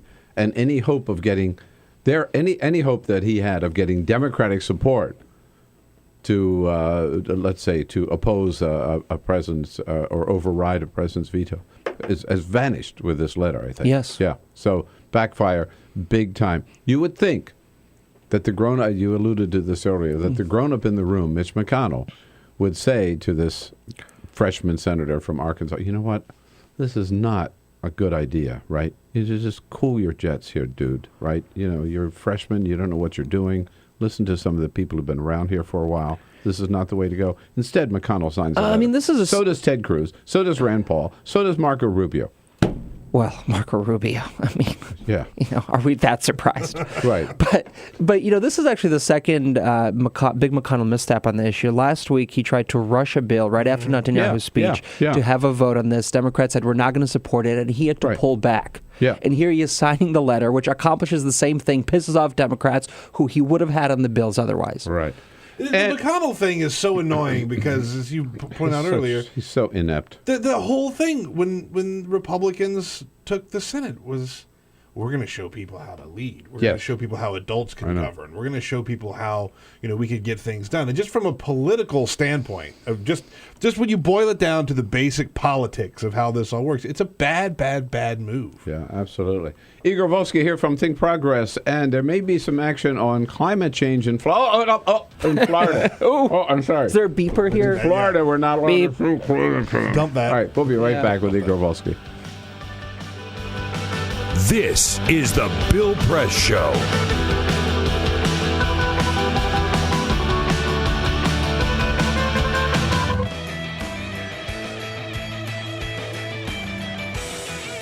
Ladies and gentlemen, friends and neighbors, a little bit of time out here now to talk about our latest pledge drive. And all I got to say is, what the hell happened to you? I mean, where were you yesterday? We started out saying we really needed a good day to keep the momentum going, and instead, we had a lousy day. You guys were asleep at the switch yesterday. Please don't do that to us. We got to do better today. We got to meet that goal of $1,500 every show. And I got to tell you, I'm meeting later today with Ron Williams, who's the head of Free Speech TV, and I want to be able to tell him we really bounced back and had a great day today, so we really need your help to make that happen. Oh, I don't have to tell you why it's so important. You know, I mean, I know you like Free Speech TV, or else you wouldn't be here every day. And you know that you can get this same kind of unfiltered, independent, hard-hitting news and commentary anywhere else on cable TV. You can only get it right here on Free Speech TV. And the reason we can do that, the reason we can bring that to you every day, me and Stephanie Miller and Tom Hartman and Amy Goodman and all the rest, the reason we can do it is because we refuse to take any government money, no corporate money, no oil money, no money from the Koch brothers, no money from the oil-rich kingdom of Qatar. No, we depend entirely on you, entirely, totally on the contributions from our viewers on you. So again, I ask you, please, let's get up and get on it today and make your pledge if you haven't already done so. And please be as generous as possible. If you can help us with anything, we appreciate it. If you help us with $5 a month, that's $60 a year, we'll send you, as a token of our appreciation, a Free Speech TV travel mug. How about that? If you can double that to $10 a month, $120 a year, you'll get the Free Speech TV mug and a Free Speech TV T-shirt. You'll be the envy of your entire neighborhood. $240 a year, $20 a month. A very, very special reward. A Bill Press Show mug. They're collectible items. and very special, an equal exchange African gift box. We've worked this out with the nuns who support the Panzi Hospital in the Republic of Congo, who run that hospital, and part of the money for each of those pledges will go to support that hospital. That gift box includes some coffee, some soap, a bracelet, some lip balm, and other great items from the Republic of Congo. For $360 a year or $30 a month, the Free Speech TV mug, 2 Bill Press Show mugs, and that African exchange gift box. And for $1,000, you make your way to Washington, help Free Speech TV with $1,000. Carol and I will take you out to dinner here on Capitol Hill in Washington, D.C., and then you come in the next morning, meet the team, watch the show, and join the fun. Go to the phone right now, 877-378-8669, and make your pledge to Free Speech TV. Go online right now to freespeech.org. Make your pledge. We need your help. We have had a good day today. Let's do it. And thank you.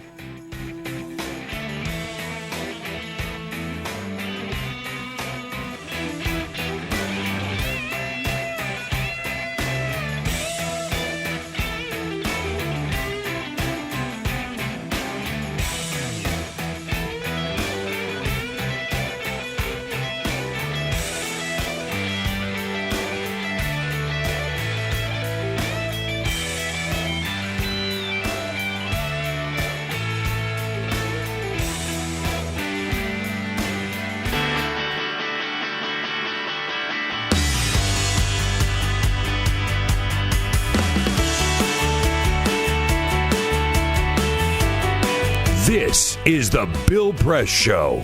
It's 26 minutes after the hour. We're going to jump out to Madison, Wisconsin with John Nichols from The Nation magazine at the half hour right now. Igor Volsky here in studio with us from Think Progress, thinkprogress.org. So what is this about Florida? Rick Scott has said, Rick Scott has long been trying to deny and not answer questions about climate change, whether or not it's man-made. In a state which is already experiencing it, is going to be impacted very, very strongly by any kind of serious climate change and its consequences. And so it's really underwater. Yeah, it's really no surprise, I don't think, to anyone that the department, the Environmental Protections Department of Florida, has this informal policy, apparently, that prevents scientists and their employees from mentioning the word climate change. What? And from discussing the consequences of climate change on Florida. It was instituted unofficially, of course, shortly after Rick Scott was first elected, and has continued throughout. This is according to an investigative report out of Florida. Rick Scott, of course, and the department have denied it, but if you talk to scientists who work with the government, they say, yes, our reports have been censored, and we can't talk about this in a state that's going to be greatly impacted. Just about a minute left to go, but you have written about this too. Is the Supreme Court going to rule and undo Obamacare? Well, only they know at this point, but certainly the oral arguments gave proponents of the law, I think, a lot of the sense, at least, that it's not as bad as it was the first time the court considered Obamacare, and people think, you know what, maybe this thing will stand. It's of course all about that line. One line in the law, whether or not the states that have federally based exchanges, whether or not they can have subsidies. Right. And if the court throws it out, it means, some 8 million people lose coverage, premiums increase across the board. It's in their hands now. They seem skeptical of the argument that Congress didn't intend for everybody to have exchanges. What they'll do, we'll find out in June. Yeah.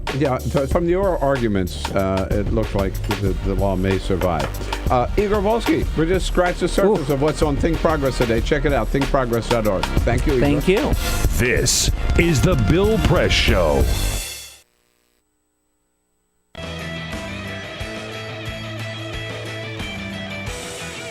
Ladies and gentlemen, friends and neighbors, a little bit of time out here now to talk about our latest pledge drive. And all I got to say is, what the hell happened to you? I mean, where were you yesterday? We started out saying we really needed a good day to keep the momentum going, and instead we had a lousy day. You guys were asleep at the switch yesterday. Please don't do that to us. We got to do better today. We got to meet that goal of $1,500 every show. And I got to tell you, I'm meeting later today with Ron Williams, who's the head of Free Speech TV, and I want to be able to tell him we really bounced back and had a great day today. So we really need your help to make that happen. Oh, I don't have to tell you why it's so important. You know, I mean, I know you like Free Speech TV, or else you wouldn't be here every day. And you know that you can get this same kind of unfiltered, independent, hard-hitting news and commentary anywhere else on cable TV. You can only get it right here on Free Speech TV. And the reason we can do that, the reason we can bring that to you every day, me and Stephanie Miller and Tom Hartman and Amy Goodman and all the rest, the reason we can do it is because we refuse to take any government money, no corporate money, no oil money, no money from the Koch brothers, no money from the oil-rich kingdom of Qatar. No, we depend entirely on you, entirely, totally on the contributions from our viewers on you. So again, I ask you, please, let's get up and get on it today and make your pledge if you haven't already done so. And please be as generous as possible. If you can help us with anything, we appreciate it. If you help us with $5 a month, that's $60 a year, we'll send you, as a token of our appreciation, a Free Speech TV travel mug. How about that? If you can double that to $10 a month, $120 a year, you'll get the Free Speech TV mug and a Free Speech TV T-shirt. You'll be the envy of your entire neighborhood. $240 a year, $20 a month. A very, very special reward. A Bill Press Show mug. They're collectible items. And very special, an Equal Exchange African gift box. We've worked this out with the nuns who support the Panzi Hospital in the Republic of Congo, who run that hospital, and part of the money for each of those pledges will go to support that hospital. That gift box includes some coffee, some soap, a bracelet, some lip balm, and other great items from the Republic of Congo. For $360 a year or $30 a month, the Free Speech TV mug, 2 Bill Press Show mugs, and that African Exchange gift box. And for $1,000, you make your way to Washington, help Free Speech TV with $1,000. Carol and I will take you out to dinner here on Capitol Hill in Washington, D.C., and then you come in the next morning, meet the team, watch the show, and join the fun. Go to the phone right now, 877-378-8669, and make your pledge to Free Speech TV. Go online right now to freespeech.org. Make your pledge. We need your help. We have a good day today. Let's do it. And thank you.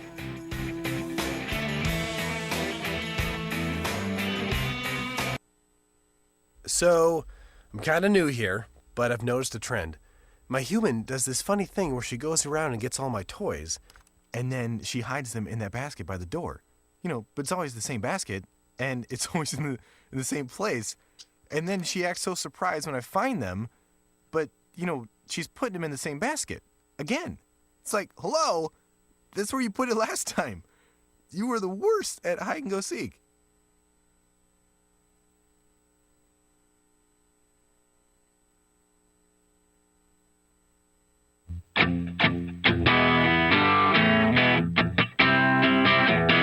The most valuable morning radio show, according to The Nation magazine. This is The Bill Press Show. Here we are at 33 minutes after the hour. The Bill Press Show on Tuesday, March 10. Thanks so much for joining us. We're coming to you live from Washington, D.C., our studio on Capitol Hill, and brought to you today by the International Association of Machinists. Good men and women of the Machinists Union, sharpening America's edge on the global economy, you bet. And for more information about their good work under President Tom Buffenbarger, go to their website at GOIAM.org.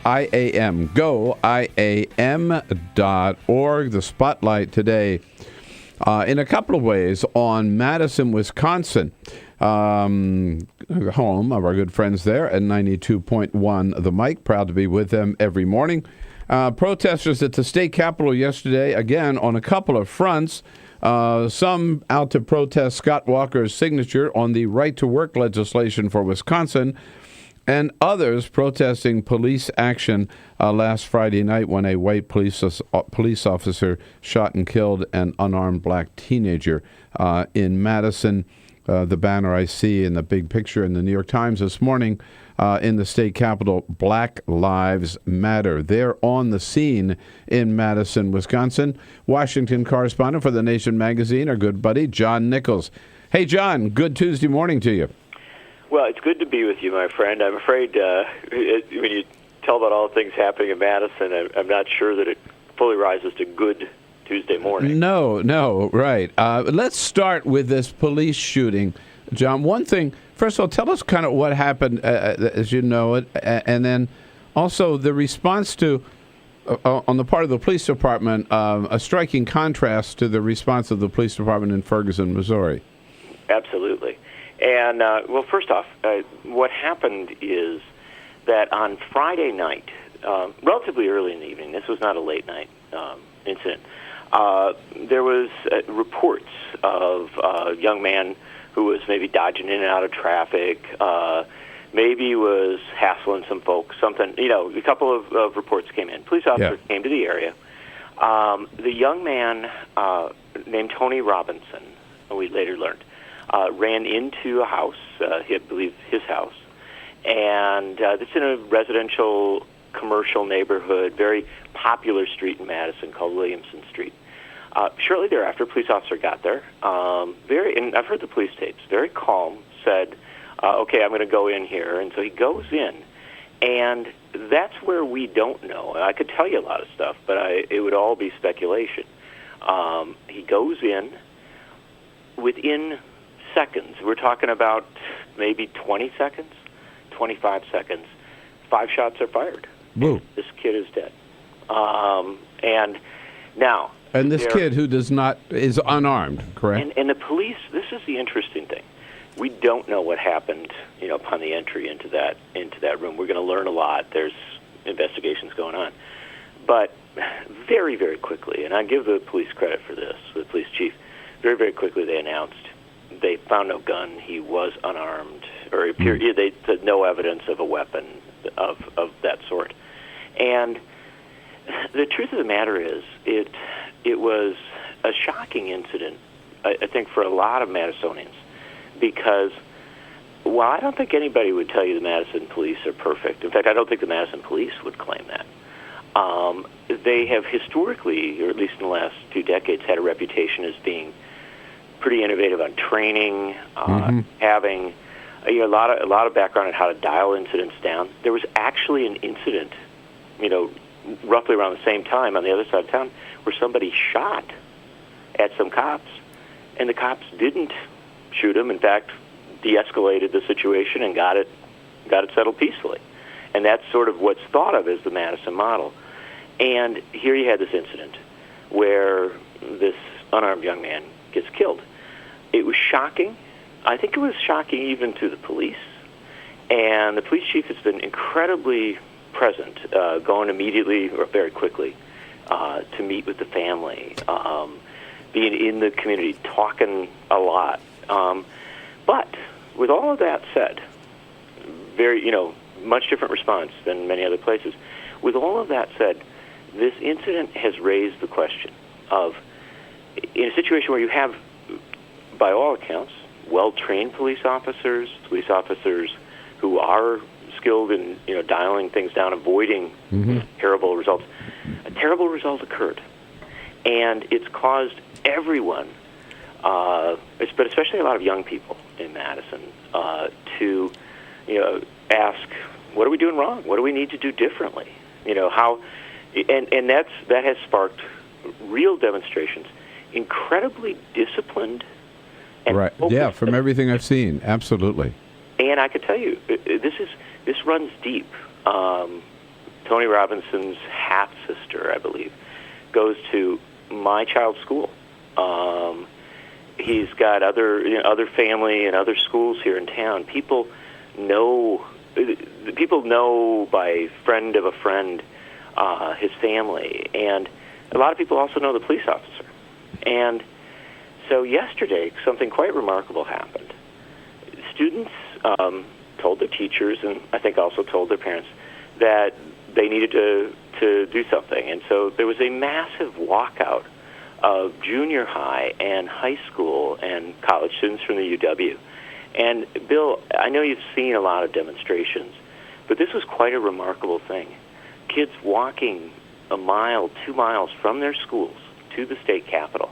And because it takes time to do that, not all arriving at the same time. And the rotunda of the state capitol was filled with a multiracial, multi-ethnic group of very young people, all saying Black Lives Matter, that this has to be investigated. You've got to get to the heart of this matter, and you've got to figure out how this doesn't happen. But then more kids walking in, and that capitol was full. Yeah. It's an amazing scene. A couple of questions about the people involved. First of all, the idea to me, I find bizarre, that this police officer would enter this house by himself. Isn't that unusual? And this guy had a previous incident as well, the police officer, correct? Yes, there was an incident in which he did shoot someone else, and that incident was judged to be a appropriate shooting because the person that he shot had held what he thought was a gun toward him. It turned out to be a fake gun. And in this case, though, the other guy didn't have a gun. But don't you think he would call for backups if he's going to go into a house where he thinks there's some trouble? I mean, well, I agree with you. I think that there will be a lot of questions in that regard, and truthfully, I think obviously I would assume that this relatively young police officer wishes that he had and all that, but I'm not sure. I'm not sure. When I listen to the police tapes, I'm struck by that it's a relatively casual sense, and I think there was perhaps a sense that this was not going to be anything bad. Got it. And I'm not saying that because again, this is all part of the investigation.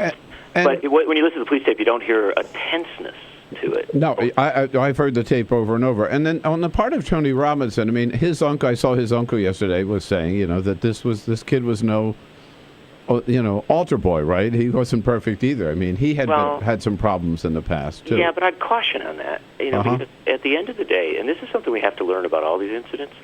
We can talk a lot about the police officer and what we know about that officer. We can talk a lot about the individual involved and what we know about them. But the truth of the matter is, there's a point at which these two people encounter one another, right? Right. And they may not know any of that background. You know what I mean? They're one-on-one right there. Yeah. And while all that other stuff, gives us some narrative, at the end of the day, it ought to be possible that when two people, whatever their backgrounds, whoever they are, when they encounter one another in a situation like this, if one of them's not armed, that nobody gets killed. Yeah, right. And so I do respect that we're going to learn a lot about, both these individuals and a lot more. But this is the one other element of it, or at least the part that's perhaps a subtly encouraging, although I don't want to be too Pollyannish about this, element of it. In Wisconsin, we have a unique law that requires that when there is a officer-involved shooting or death of this sort, the investigation of the case is immediately taken out of the local police department and handed over to the State Department of Criminal Investigation. And so you have trained professionals who investigate these things who are on the scene right away. Yeah. And so what we do hope is that the investigation will answer a lot of these questions that we don't have answers to, give us a lot of the appropriate background and insight. And I have to tell you, because it's in that situation, it's not the local force investigating one of their own, even if it is, a local force with some history of being better or more trained and careful. It's an outside investigation. And I genuinely believe, Bill, this is a lesson for other states, because I think that is part of what has kept a relative calm. People believe that there's a legitimate investigation going on. Right. Again, the contrast with the way things were handled in Ferguson is remarkable, and I do have to give some credit to the police chief there, Mike Koval. I guess that's how you pronounce his name. Koval. Yeah. Come on. John, I hate to ask you this because your time is precious, but can you stay with us for just a little bit longer here? I can, Bill, of course. Oh, thank you. Because I really want to ask you about Scott Walker, too, and let's get into that when we come back. We'll take a quick break. John Nichols is with us, Washington correspondent for The Nation magazine. On the other side, Scott Walker signing right-to-work legislation in Wisconsin. 866-55-PRESS. Join the conversation here on The Bill Press Show. We'll be right back.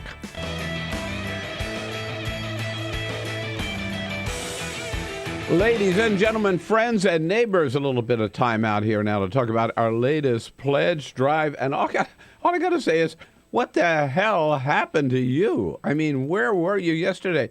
We started out saying we really needed a good day to keep the momentum going, and instead, we had a lousy day. You guys were asleep at the switch yesterday. Please don't do that to us.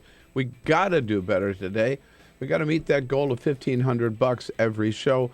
And I got to tell you, I'm meeting later today with Ron Williams, who's the head of Free Speech TV, and I want to be able to tell him we really bounced back and had a great day today, so we really need your help to make that happen. Oh, I don't have to tell you why it's so important. You know, I mean, I know you like Free Speech TV, or else you wouldn't be here every day. And you know that you can get this same kind of unfiltered, independent, hard-hitting news and commentary anywhere else on cable TV. You can only get it right here on Free Speech TV. And the reason we can do that, the reason we can bring that to you every day, me and Stephanie Miller and Tom Hartman and Amy Goodman and all the rest, the reason we can do it is because we refuse to take any government money, no corporate money, no oil money, no money from the Koch brothers, no money from the oil-rich kingdom of Qatar. No, we depend entirely on you, entirely, totally on the contributions from our viewers on you. So again, I ask you, please, let's get up and get on it today and make your pledge if you haven't already done so. And please be as generous as possible. If you can help us with anything, we appreciate it. If you help us with $5 a month, that's $60 a year, we'll send you, as a token of our appreciation, a Free Speech TV travel mug. How about that? If you can double that to $10 a month, $120 a year, you'll get the Free Speech TV mug and a Free Speech TV T-shirt. You'll be the envy of your entire neighborhood. $240 a year, $20 a month. A very, very special reward. A Bill Press Show mug. They're collectible items. And very special, an Equal Exchange African gift box. We've worked this out with the nuns who support the Panzi Hospital in the Republic of Congo, who run that hospital, and part of the money for each of those pledges will go to support that hospital. That gift box includes some coffee, some soap, a bracelet, some lip balm, and other great items from the Republic of Congo. For $360 a year or $30 a month, the Free Speech TV mug, 2 Bill Press Show mugs, and that African Exchange gift box. And for $1,000, you make your way to Washington, help Free Speech TV with $1,000. Carol and I will take you out to dinner here on Capitol Hill in Washington, D.C., and then you come in the next morning, meet the team, watch the show, and join the fun. Go to the phone right now, 877-378-8669, and make your pledge to Free Speech TV. Go online right now to freespeech.org. Make your pledge. We need your help. We have a good day today. Let's do it. And thank you.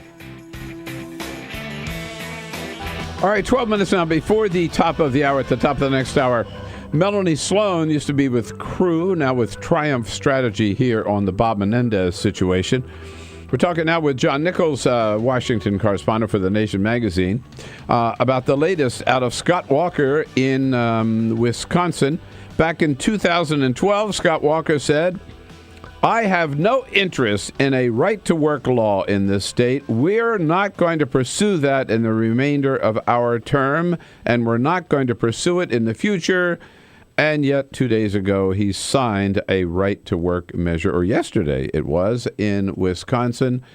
John, another double cross on the part of Scott Walker?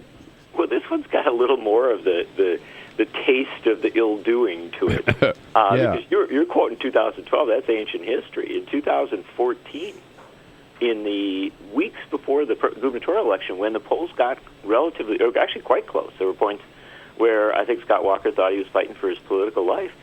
Suddenly, he had no taste for right to work. He talked again and again about how it wasn't his agenda, it would be a distraction, it would be harmful to what he was trying to accomplish. He said he would talk Republican legislators out of it. When they asked him if he got the bill, what would he do? He said repeatedly that, he would not, take a stand saying he was going to sign it. That was again and again and again. And yet, when this bill came forward, when it was introduced, Scott Walker, not at the signing, but long before, not even before he'd read it, he said, put a statement out from his office.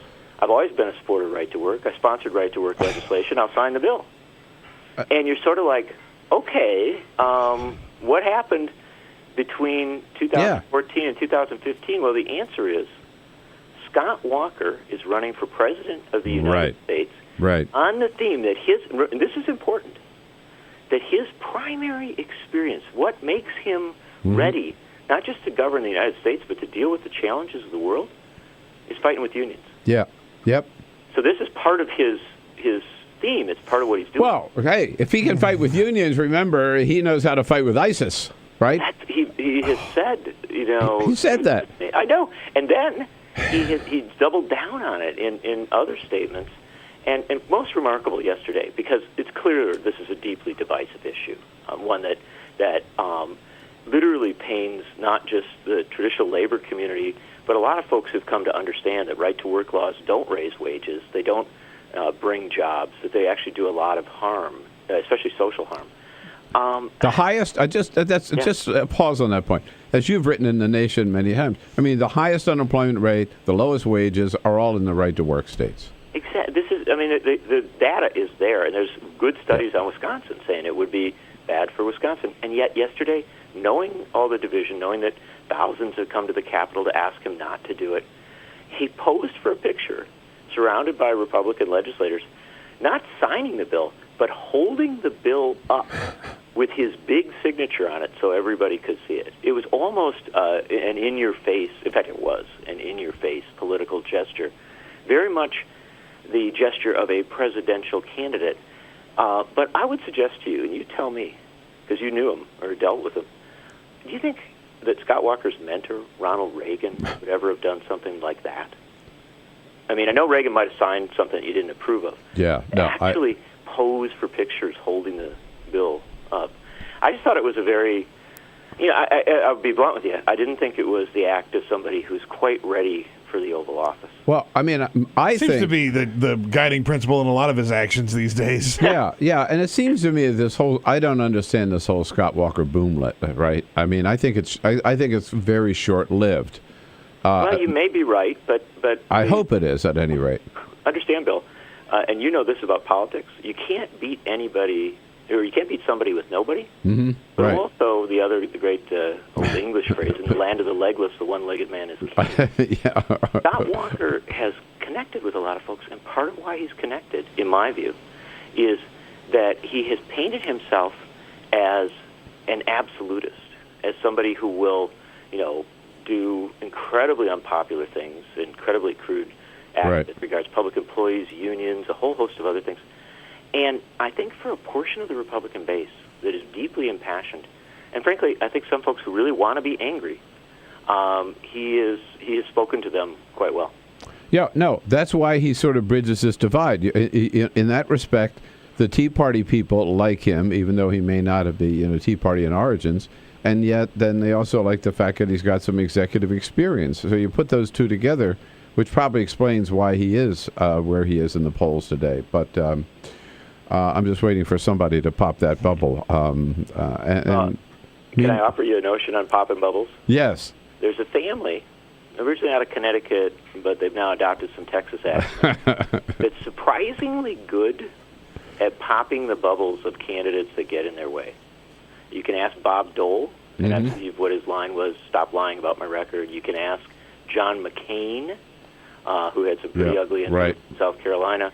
The fact of the matter is the Bushes do not play gentle in national politics, and my sense is that Scott Walker may actually have given them some of what they need, which is an argument that he may, be a really great dessert, but he's not a main course candidate. I like that. I like that way to sum it up.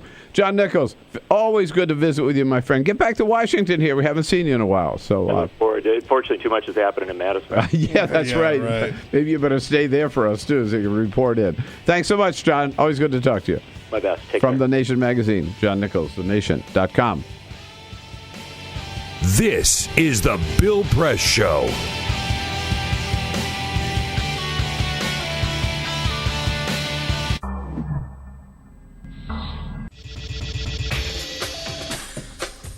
Tune into Free Speech TV for Democracy Now!, a national, independent, award-winning news program bringing you people and perspectives rarely seen on corporate media. I'm the retired bishop with the Episcopal Church as the bishop for all chaplains in federal service. I read that there was a group of people that represented a sense of injustice that I had. We'd lost Zuccotti. I mean, there was a kind of a hope that maybe Trinity Church would be gracious and give refuge.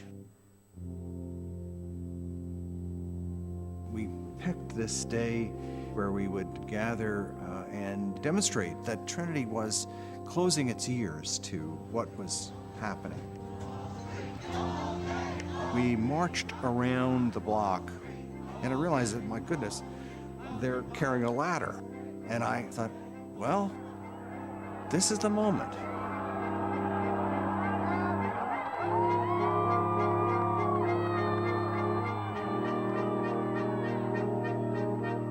You could feel a spiritual presence. You could feel a certain something.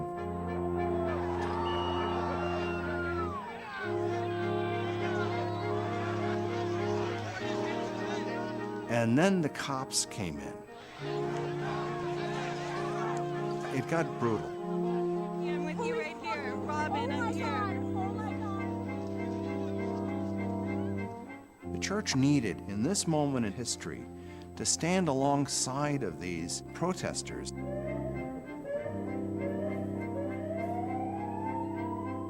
truth of Christ is found in the pews, is found in the institutional church, but it is also found in the streets. It's found in the honesty and the integrity, the insistence of people that you find in Occupy Wall Street.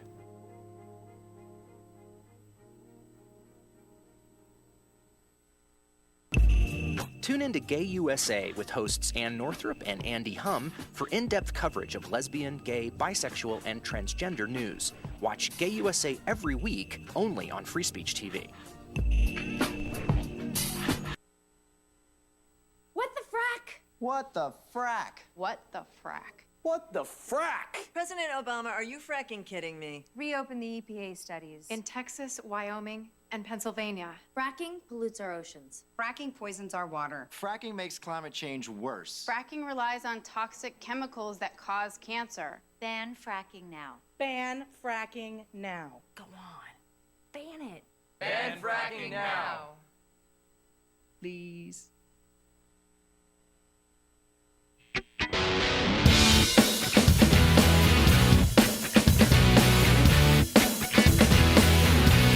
This is the Bill Press Show. Melanie Sloan from Triumph Strategy here at the top of the next hour to talk about Robert Menendez. Is he really in serious trouble? President Obama down to Atlanta, Georgia today, going to be talking about college tuition at Georgia Tech, and then he has a roundtable for the DNC, a little fundraiser at the Hyatt Regency in downtown Atlanta. Leaves Atlanta about 6 o'clock tonight. He'll be back at the White House at 8 o'clock. And no briefing today because Eric Schultz, Deputy Press Secretary, will be doing a little gaggle with reporters on Air Force One. We'll talk Robert Menendez with Melanie Sloan. Top of the next hour. This is the Bill Press Show.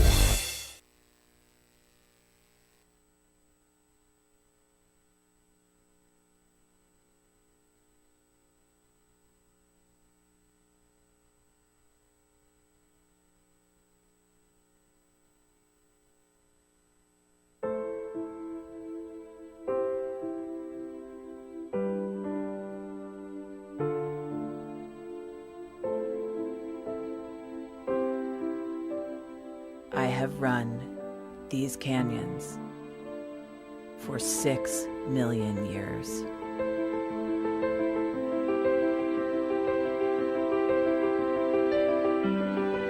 I have traveled from the Rocky Mountains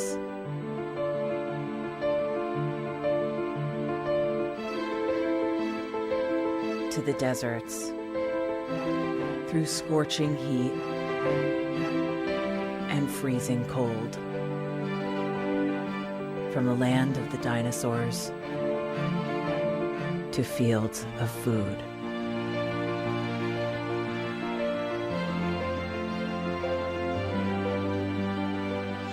I lend my hand to 7 states, 2 countries, 9 national parks,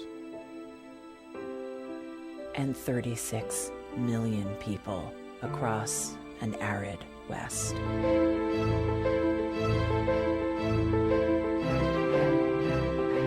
I am not the strongest or the largest, but I am the hardest working.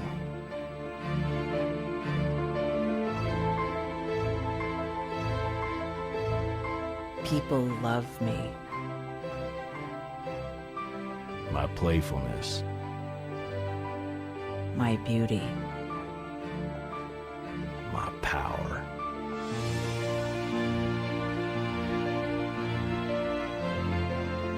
My life.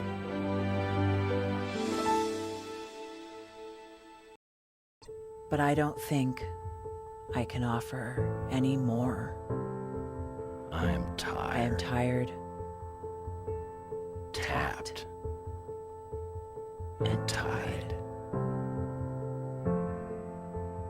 Of the hundreds of major rivers in the world, I am one of the few who no longer kisses the sea.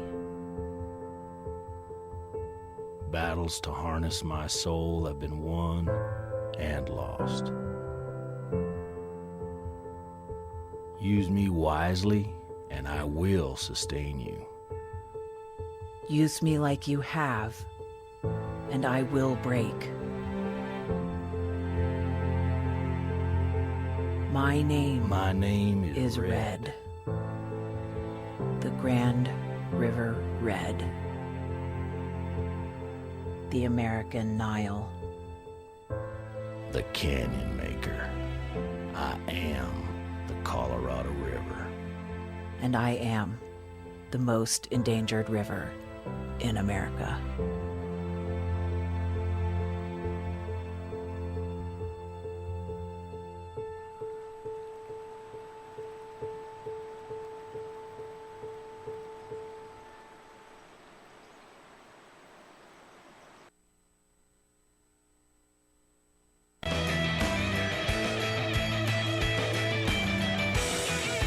Ladies and gentlemen, friends and neighbors, a little bit of time out here now to talk about our latest pledge drive. And all I got to say is, what the hell happened to you? I mean, where were you yesterday? We started out saying we really needed a good day to keep the momentum going, and instead, we had a lousy day. You guys were asleep at the switch yesterday. Please don't do that to us. We got to do better today. We got to meet that goal of $1,500 every show. And I got to tell you, I'm meeting later today with Ron Williams, who's the head of Free Speech TV, and I want to be able to tell him we really bounced back and had a great day today, so we really need your help to make that happen. Oh, I don't have to tell you why it's so important. You know, I mean, I know you like Free Speech TV, or else you wouldn't be here every day. And you know that you can get this same kind of unfiltered, independent, hard-hitting news and commentary anywhere else on cable TV. You can only get it right here on Free Speech TV. And the reason we can do that, the reason we can bring that to you every day, me and Stephanie Miller and Tom Hartman and Amy Goodman and all the rest, the reason we can do it is because we refuse to take any government money, no corporate money, no oil money, no money from the Koch brothers, no money from the oil-rich kingdom of Qatar. No, we depend entirely on you, entirely, totally on the contributions from our viewers on you. So again, I ask you, please, let's get up and get on it today and make your pledge if you haven't already done so. And please be as generous as possible. If you can help us with anything, we appreciate it. If you help us with $5 a month, that's $60 a year, we'll send you, as a token of our appreciation, a Free Speech TV travel mug. How about that? If you can double that to $10 a month, $120 a year, you'll get the Free Speech TV mug and a Free Speech TV T-shirt. You'll be the envy of your entire neighborhood. $240 a year, $20 a month. A very, very special reward. A Bill Press Show mug. They're collectible items. And very special, an Equal Exchange African gift box. We've worked this out with the nuns who support the Panzi Hospital in the Republic of Congo, who run that hospital, and part of the money for each of those pledges will go to support that hospital. That gift box includes some coffee, some soap, a bracelet, some lip balm, and other great items from the Republic of Congo. For $360 a year or $30 a month, the Free Speech TV mug, 2 Bill Press Show mugs, and that African Exchange gift box. And for $1,000, you make your way to Washington, help Free Speech TV with $1,000. Carol and I will take you out to dinner here on Capitol Hill in Washington, D.C., and then you come in the next morning, meet the team, watch the show, and join the fun. Go to the phone right now, 877-378-8669, and make your pledge to Free Speech TV. Go online right now to freespeech.org. Make your pledge. We need your help. We have a good day today. Let's do it. And thank you. TV and online. This is the Bill Press Show. I want one. I want an Apple Gold watch. I'm waiting for Peter to start a Kickstarter campaign. Yeah. You can all help me get my Apple Gold watch. Hey, hello everybody. Yes, big news for all of you Apple fans out there. You got your Apple Watch. You can start at $350 and go up to $17,000. It's the Bill Press Show on a Tuesday, March 10. So good to see you today. And thank you for being with us on your local progressive talk radio station.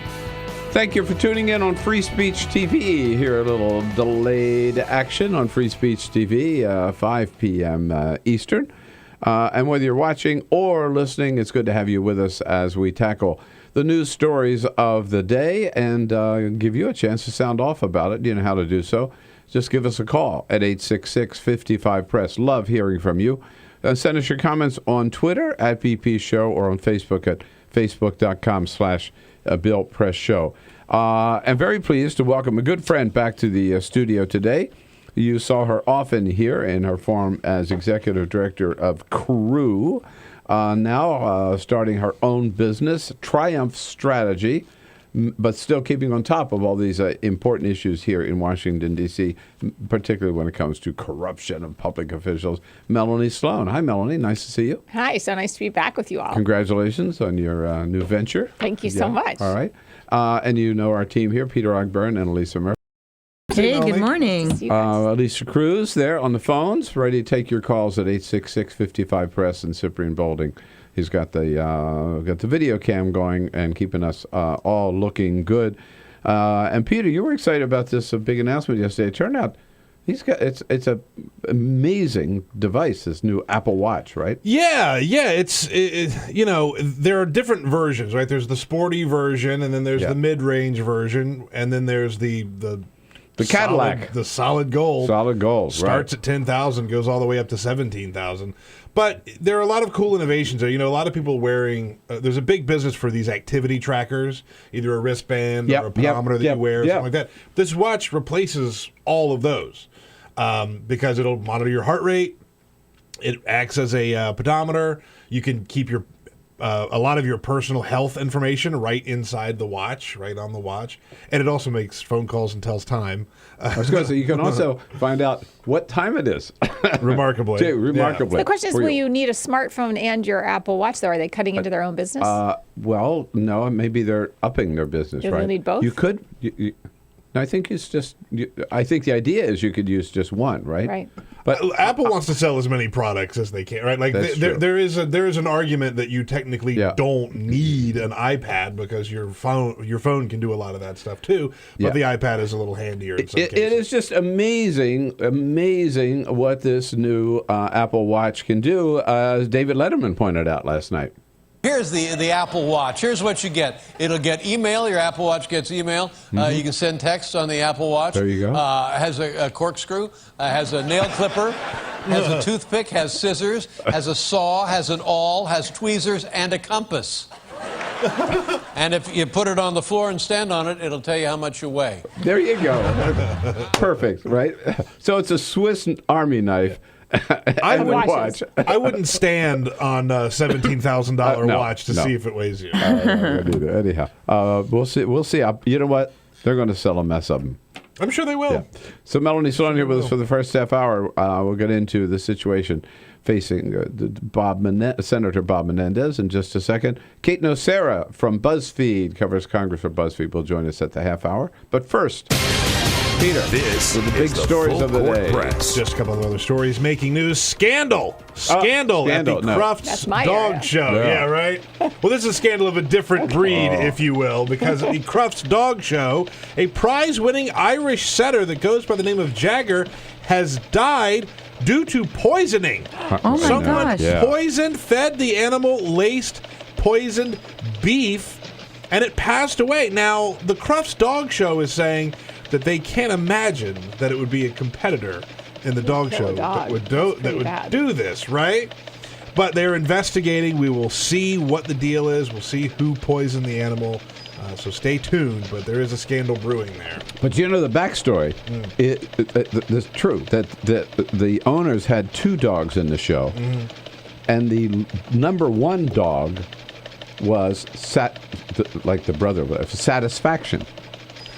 Oh, okay. And they changed beds for the dogs. So they meant to poison Satisfaction, and they poisoned Jagger instead. No. Oh, my goodness. Yeah. Oh, wow. So the real prize-winning dog, Satisfaction, survived due to the fact that it was in the wrong bed. For now. Oh. He's probably got armed guards now. Yeah, right? No, it's really sick. But it's horrible. I mean, kill a dog. People taking themselves taking this whole thing too seriously. There is a group called Women on 20s. Women on 20s. They have one vision. They want to put a woman on the $20 bill. That is their campaign. They want to get rid of Andrew Jackson and put a woman on there. They say that their goal is to have this happen by 2020, which would be the 100th anniversary of the 19th Amendment, which gave women the right to vote. Mother Jones. Oh, wow. So that's a good idea. Mother Jones, right. Any other suggestions? They didn't necessarily say that they have any leading contenders that they want to put on it, but they just feel that they should be a woman on the Elizabeth currency. Cady Stanton, maybe. Yeah. If they're go with the woman. Yeah, right. Woman. And where do Americans get their news from TV? A new Quinnipiac University poll released yesterday shows that 29% of Americans, the majority, say that they trust Fox News the most. That's sad. That is who they say is the most trusted news source. A majority of Americans say they're not getting news from Fox News. Well, I agree with you. So 29% say Fox News. CNN got 22%. CBS and NBC both got 10%. ABC News at 8%. And MSNBC, only 7% of Americans call that their most trusted news It's source. scary enough that 29% are watching Fox News, but if it's even more scary if they think they're getting news from Fox News. Right. Yeah. Then that's the most trusted news source. Propaganda. That's what it is. Thank you, Peter. Yes, indeed. So, Melanie, Senator Menendez came rushing right out, to say, I did nothing wrong, and I'm going to fight this tooth and nail. Here he is at a hastily called news conference. I think it was last Thursday or Friday. I fight for these issues and for the people of our country every single day. That's who I am, and I am not going anywhere. And he says what he did with this friend of his, the ophthalmologist from... Yes, Solomon Melgen. Melgen, right, from Florida, is nothing more than we all do with all of our friends. We celebrated holidays together. We have been there for family weddings and sad times like funerals, and have given each other birthday, holiday, and wedding presents just as friends do. Is it any more than that? I think it's a tad bit more than that, actually. That's quite an understatement Mr. Menendez has going on there. First of all, Senator Menendez has now been under investigation since the summer of 2012. So this is a very long... On these issues. On these issues. Yeah. So it's a very long-running investigation. And the reason, by the way, that it's coming to a head now, and they're talking about an indictment now, is because some of these charges will have a 5-year statute of limitations. And one of the things that Bob Menendez is under investigation for is accepting 3 flights from Salman Melgen on his private plane that totaled well over $50,000. And one of them, those flights started in 2010. So here we are in 2015. So we're looking at a statute of limitations for failing to disclose those trips on his personal financial disclosure forms. We'd be coming up on the 5 years this summer. So that's why I believe they're trying to get the indictment out now. Mr. Menendez later, after he was caught having not paid for these trips, he later paid the money back.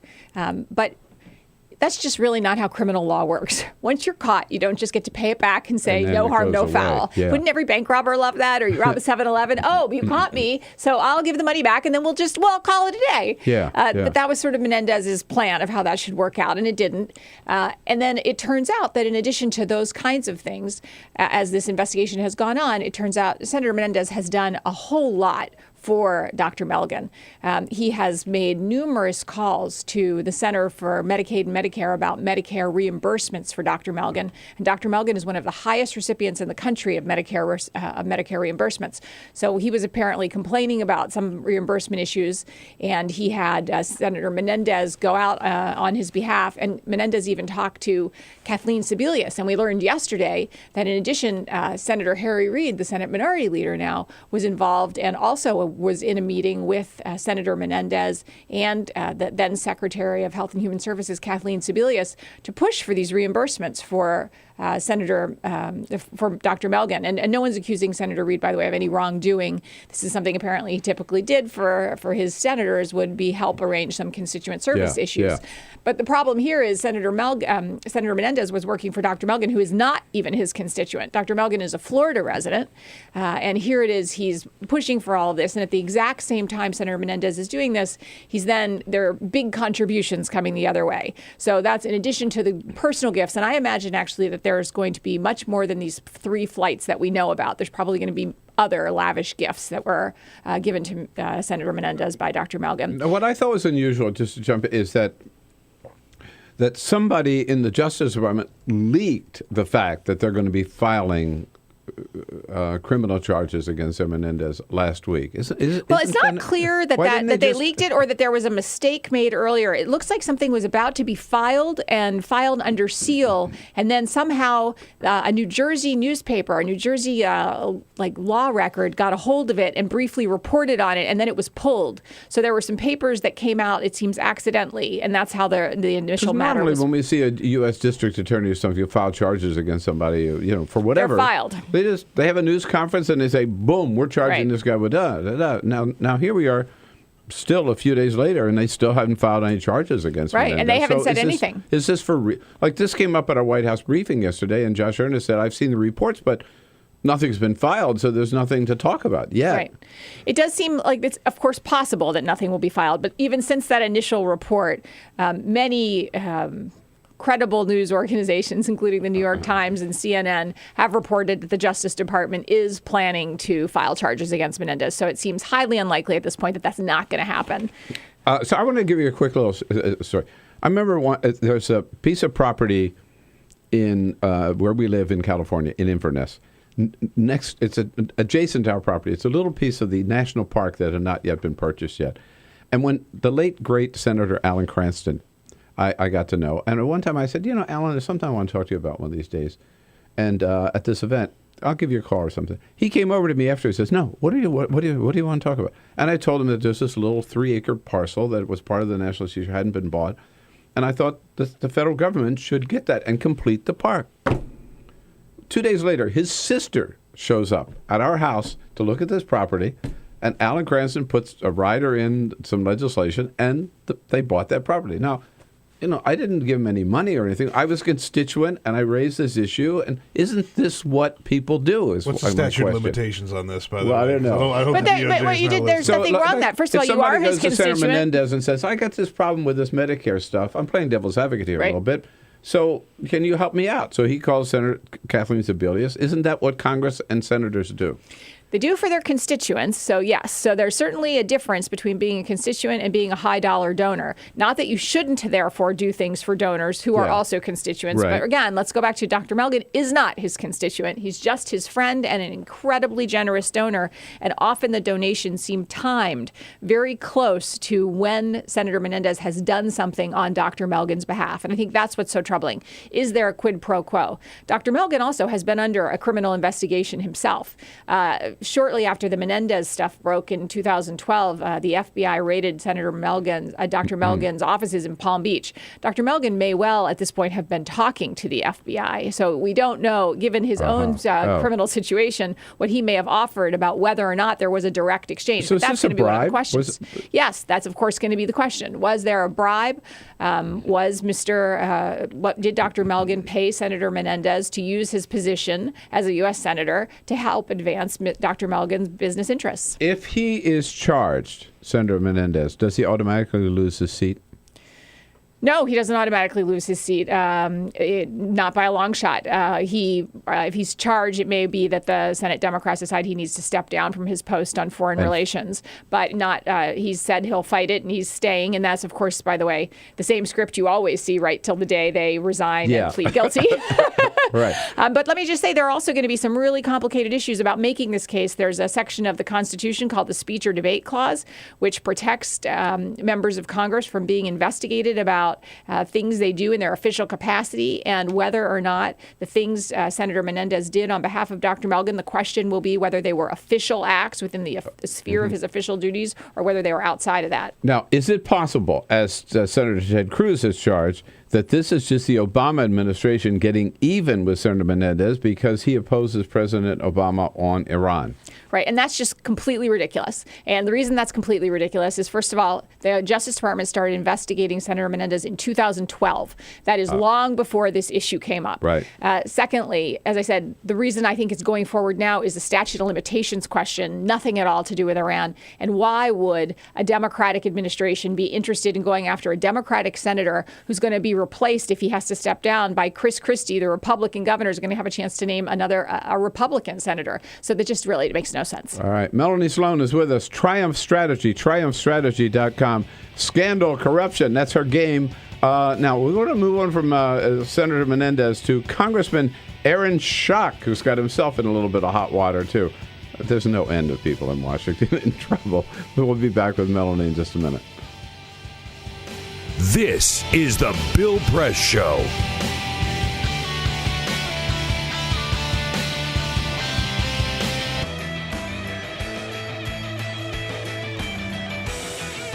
Ladies and gentlemen, friends and neighbors, a little bit of time out here now to talk about our latest pledge drive. And all I got to say is, what the hell happened to you? I mean, where were you yesterday? We started out saying we really needed a good day to keep the momentum going, and instead, we had a lousy day. You guys were asleep at the switch yesterday. Please don't do that to us. We got to do better today. We got to meet that goal of $1,500 every show. And I got to tell you, I'm meeting later today with Ron Williams, who's the head of Free Speech TV, and I want to be able to tell him we really bounced back and had a great day today, so we really need your help to make that happen. Oh, I don't have to tell you why it's so important. You know, I mean, I know you like Free Speech TV, or else you wouldn't be here every day. And you know that you can get this same kind of unfiltered, independent, hard-hitting news and commentary anywhere else on cable TV. You can only get it right here on Free Speech TV. And the reason we can do that, the reason we can bring that to you every day, me and Stephanie Miller and Tom Hartman and Amy Goodman and all the rest, the reason we can do it is because we refuse to take any government money, no corporate money, no oil money, no money from the Koch brothers, no money from the oil-rich kingdom of Qatar. No, we depend entirely on you, entirely, totally on the contributions from our viewers on you. So again, I ask you, please, let's get up and get on it today and make your pledge if you haven't already done so. And please be as generous as possible. If you can help us with anything, we appreciate it. Help us with $5 a month. That's $60 a year. We'll send you, as a token of our appreciation, a Free Speech TV travel mug. How about that? If you can double that to $10 a month, $120 a year, you'll get the Free Speech TV mug and a Free Speech TV T-shirt. You'll be the envy of your entire neighborhood. $240 a year, $20 a month. Very, very special reward. A Bill Press Show mug. They're collectible items. And very special, an Equal Exchange African gift box. We've worked this out with the nuns who support the Panzi Hospital in the Republic of Congo, who run that hospital. And part of the money for each of those pledges will go to support that hospital. That gift box includes some coffee, some soap, a bracelet, some lip balm, and other great items from the Republic of Congo. For $360 a year or $30 a month, the Free Speech TV mug, 2 Bill Press Show mugs, and that African Exchange gift box. And for $1,000, you make your way to Washington, help Free Speech TV with $1,000. Carol and I will take you out to dinner here on Capitol Hill in Washington, D.C., and then you come in the next morning, meet the team, watch the show, and join the fun. Go to the phone right now, 877-378-8669, and make your pledge to Free Speech TV. Go online right now to freespeech.org. Make your pledge. We need your help. We have to have a good day today. Let's do it. And thank you.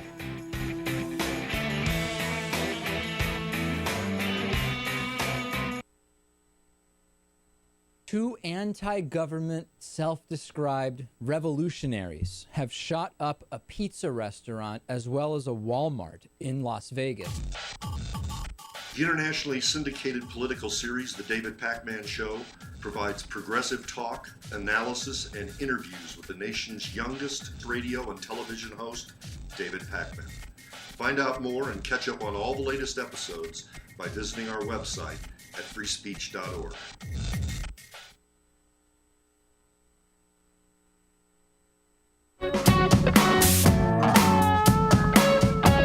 This is the Bill Press Show. Now with Triumph Strategy, her own new firm, Melanie Sloan, here in studio with us. Melanie, enough about Menendez. So Congressman Aaron Schock, Republican from Illinois, has been a little hot water because of the lavish... So many reasons. So many reasons. Lavish decoration of his office and everything. The latest just to break is that last September, he took 10 of his staffers up to New York, spent about $10,000 in taxpayer dollars to treat them basically to a weekend in New York. Almost no official duties done while they were up there. That could be a crime called conversion. So when you take taxpayer money and you convert it basically for your personal use, that's a crime called conversion, and the feds do not smile kindly on this. Whoa. So he has this.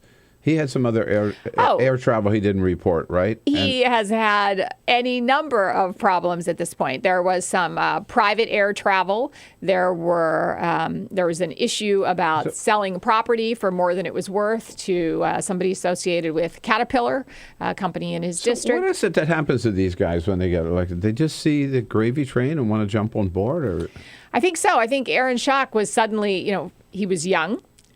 He came to office. He's only 33 now, so what is his second term, I think? So he comes in at 29, and you're a young congressman, and everybody in the world is now telling you how great you are and how important you are, and offering you all sorts of things. And you think, how cool! And I'm not going to worry too much about the rules. And now he's hired a bunch of well-known lawyers who are trying to work it out for him. Yeah, that's why we need people like Melanie Sloan to keep on top of this. Thanks, Melanie, for all the good work that you're doing. Thanks for coming in today. Thanks for having me. Always good to see you. We'll be back with Kate Nocera from Buzzfeed. This is the Bill Press Show.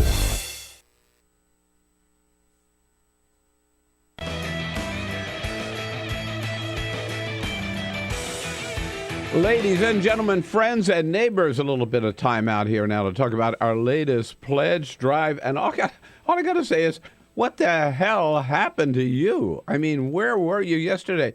We started out saying we really needed a good day to keep the momentum going, and instead, we had a lousy day. You guys were asleep at the switch yesterday. Please don't do that to us. We got to do better today. We got to meet that goal of $1,500 every show.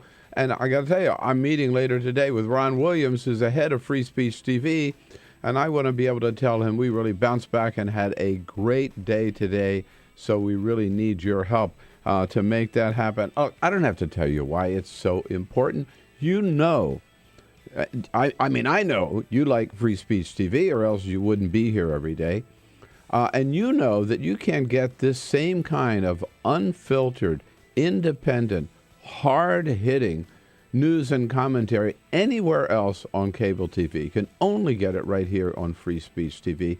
And the reason we can do that, the reason we can bring that to you every day, me and Stephanie Miller and Tom Hartman and Amy Goodman and all the rest, the reason we can do it is because we refuse to take any government money, no corporate money, no oil money, no money from the Koch brothers, no money from the oil-rich kingdom of Qatar. No, we depend entirely on you, entirely, totally on the contributions from our viewers on you. So again, I ask you, please, let's get up and get on it today and make your pledge if you haven't already done so. And please be as generous as possible. If you can help us with anything, we appreciate it. If you help us with $5 a month, that's $60 a year, we'll send you, as a token of our appreciation, a Free Speech TV travel mug. How about that? If you can double that to $10 a month, $120 a year, you'll get the Free Speech TV mug and a Free Speech TV T-shirt. You'll be the envy of your entire neighborhood. $240 a year, $20 a month. A very, very special reward. A Bill Press Show mug. They're collectible items. And very special, an Equal Exchange African gift box. We've worked this out with the nuns who support the Panzi Hospital in the Republic of Congo, who run that hospital, and part of the money for each of those pledges will go to support that hospital. That gift box includes some coffee, some soap, a bracelet, some lip balm, and other great items from the Republic of Congo. For $360 a year or $30 a month, the Free Speech TV mug, 2 Bill Press Show mugs, and that African Exchange gift box. And for $1,000, you make your way to Washington, help Free Speech TV with $1,000. Carol and I will take you out to dinner here on Capitol Hill in Washington, D.C., and then you come in the next morning, meet the team, watch the show, and join the fun. Go to the phone right now, 877-378-8669, and make your pledge to Free Speech TV. Go online right now to freespeech.org. Make your pledge. We need your help. We have a good day today. Let's do it. And thank you.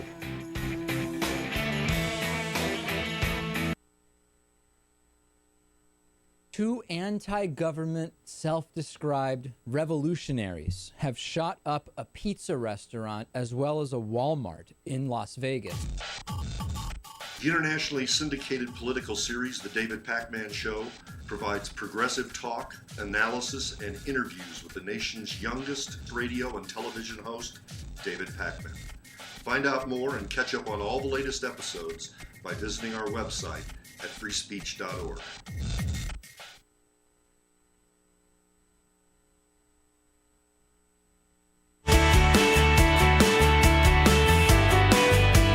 The most valuable morning radio show, according to The Nation magazine. This is The Bill Press Show. 33 minutes after the hour, Tuesday, March 10, The Bill Press Show, here in Washington, D.C., in our nation's capital, and our studio on Capitol Hill, where we are brought to you today by the International Association of, think of it, sheet metal, air, rail, and transportation workers. Put those all together, you have the SMART Union, good men and women of the SMART Union under President Joseph Nigro, giving a fair day's work for a fair day's pay, you bet. Find out more about their good work at their website, smart-union.org. And, well, with Congress, the House at least, out of town this week, the big question is, how do you know the difference between when they're in town and when they're out of town? Because they don't do nothing either way. Kate Nocera, that's her job, following them to make sure if they do anything, we know about it, with Buzzfeed News, joining us in studio. Hello, Kate. It's always good to see you. Good to see you, too. And so what is the excuse for the House being out of town this week? Just a congressional district work week. Oh, They're I see. Yeah. Oh, yeah. They're working hard. Raising money. Yeah. That's what raising money, saying hi. Yeah, right. Yeah. Okay, so do you have a private and a official government or BuzzFeed email, or do you have, I have a BuzzFeed email address, and I have a personal. You don't use your personal address exclusively? No. No, I don't. Build a server in your house? Yeah, I didn't. No, it's all Gmail. Oh. But you know, people can reach me at either one. I don't really care. I don't think the BuzzFeed is any sort of official stamped. All right. Those are public record? No. Those emails? I don't think you can FOIA them. I just want to be sure you're following the rules and regulations of BuzzFeed here. We have to find out from everybody. What happened with how do you think what's the fallout from the Department of Homeland Security funding fiasco?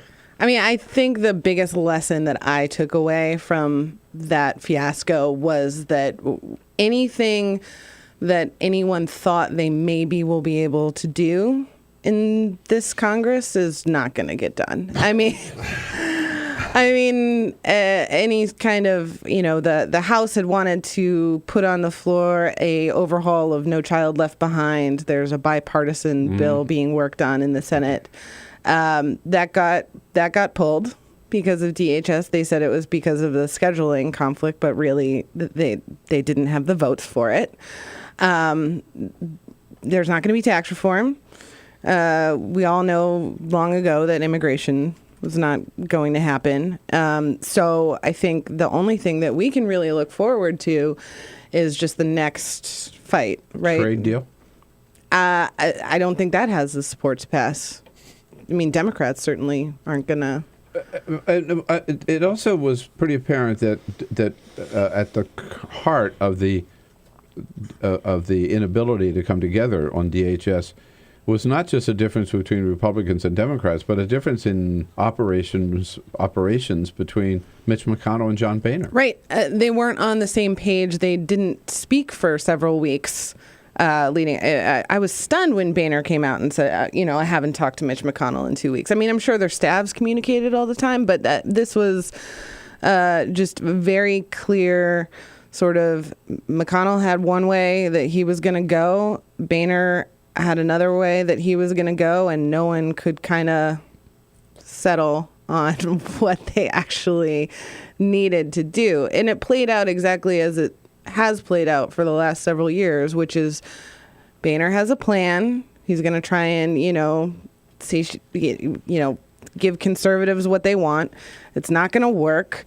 He's going to say, okay, I tried. And now I'm going to bring up a clean bill because you've given me no other options, and it's going to pass with Democratic votes. So in the end, Boehner did, as you said, he's done it before. In the end, he'll let the full House vote, right? Piss off his Tea Party people, right? And I've read people like you who cover the Congress talk about it both ways. That Boehner comes out of this now stronger, having stood up to the Tea Party people, or more threatened because they're more angry at him now. Yeah. How do you read it? I read it as that just everything is exactly the same as it always has been. These threats to his speakership are not. I think they're way overblown. The guys that want to replace him understand that the rules of the House, in order to vacate the chair and get a new speaker election, you need the majority of the House, not the majority of Republicans. Yeah. So that means they would have to get Democrats. On board to do this. And frankly, Democrats would much rather see John Boehner in a speakership chair than someone like, Ted Yoho or something. I mean, they're just, or they would nominate at least there's someone. a chance with Boehner. At least there's a chance I think that most Democrats sort of see Boehner as a guy who has a really thankless job, but is probably pretty reasonable on his own. In the list of things that you said are not going to get done, I thought about this last night and realized I haven't heard anything about it for weeks. The president has asked Congress for authority to conduct a war against ISIS, which we have been in since last August. Yeah. And you would think there'd be bipartisan support, to prevent President Obama. On the one hand, they're saying he can't do this by executive action. He can't do immigration. He can't do climate change. He can't do Obamacare. Now he's doing a war by executive action, and they don't seem to care. Where's the AUMF? Well, there's a hearing on Wednesday, so they'll talk about tomorrow. it. Yeah. But the AUMF is really interesting because the president and most Republicans believe that he has legal authority under the 2001 AUMF to do exactly everything that he's doing right now. And he originally said that. Yeah, now he continues to believe that. I mean, nothing about the new AUMF is going to stop him from doing exactly what he's doing. I mean, the war is happening. The war continues to go on. It will continue to go on, even if Congress can't approve anything on an AUMF. And I think that there are a number of Republicans that would be happy if that was just the case. Democrats obviously want a more structured, tighter timeline, no ground troops, stricter rules for what the president is authorized to do. But if that doesn't happen, the president and his team are going to continue to say, we're fully acting within the law right now. So we'd love it if you guys could just get on board and send a message saying that, we want to fight. This first came up before the midterm elections, right? Because the bombing started in, I think, August. They said, well, we can't do it before the midterm, because there's too much, it's so controversial, so we'll do it when we come back. Well, they came back. They didn't do anything. Well, then we can't rush it now. We'll have to wait until after the beginning of the year. All right, here we are, March the 10th. There's no movement. So. Yeah, and Bob Corker, the chairman of the Senate Foreign Relations Committee, I mean, I think that he understands that a lot of his members do actually want to pass something, but you're not going to see anything pass out of the Senate that's outside the realm of, the Republican belief that the president should have the flexibility, and he's the commander-in-chief, and he should be able to do what he wants. I mean, it's an interesting dynamic to have the president and Republicans be on one side of this issue, and Senate Democrats and a lot of liberals feel just like, what are you doing? Haven't we done this before? Didn't you get elected partially on this? Eric Holder spoke this past weekend in Selma, Alabama, because he's still the chief law enforcement officer of this country, even though he has submitted his resignation pending the confirmation of his successor. Are we ever going to get a vote on Loretta Lynch? I think we have to. Eventually, it's surprising that it hasn't been on the calendar yet, and I don't know what the holdup is. She got out of the judiciary. She did. She passed out of judiciary, and I believe that she would be confirmed. I thought it would move a lot faster, if only because when Eric Holder said he was stepping down, he said he was going to serve until the next Attorney General is confirmed. So right. Just out of hatred for Holder. Sort of get on a silver platter, right? You want to get rid of me, here's your chance. And they certainly Maybe they're just punishing him by making him stay there? No, you have to stay there. I mean, as far as I can tell, it's not, I don't think that the coalition of members who don't want to confirm Lynch because of the immigration executive orders is not, I don't think it's that big of a group. I mean, she passed out of judiciary because there were a number of Republicans who said she's absolutely qualified, and there's nothing disqualifying about her. Now, I haven't heard any attack on her credentials at all. The only holdup would be a political retribution kind of thing. So, but it is confusing because you want Holder. It's up to McConnell to call the vote, right? Right. Yeah. So we'll see. It's not on the calendar this week. Okay. So. Kate Nocera here. She's got her eye on what's going on or not going on at this little magnificent building, actually, down the street here. Even with all the scaffolding around it and everything. It's still really pretty, isn't it? It still is, yeah. Your questions, your comments about the House or the Senate and the new leadership, 866-55-PRESS. Take a quick break. We'll be right back.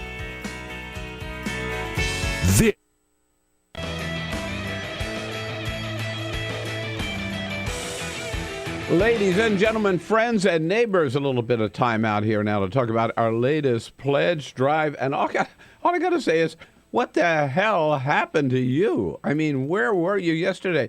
We started out saying we really needed a good day to keep the momentum going, and instead, we had a lousy day. You guys were asleep at the switch yesterday. Please don't do that to us. We got to do better today. We got to meet that goal of $1,500 every show. And I got to tell you, I'm meeting later today with Ron Williams, who's the head of Free Speech TV, and I want to be able to tell him we really bounced back and had a great day today, so we really need your help to make that happen. Oh, I don't have to tell you why it's so important. You know, I know you like Free Speech TV, or else you wouldn't be here every day. And you know that you can get this same kind of unfiltered, independent, hard-hitting news and commentary anywhere else on cable TV. You can only get it right here on Free Speech TV. And the reason we can do that, the reason we can bring that to you every day, me and Stephanie Miller and Tom Hartman and Amy Goodman and all the rest, the reason we can do it is because we refuse to take any government money, no corporate money, no oil money, no money from the Koch brothers, no money from the oil-rich kingdom of Qatar. No, we depend entirely on you, entirely, totally on the contributions from our viewers on you. So again, I ask you, please, let's get up and get on it today and make your pledge if you haven't already done so.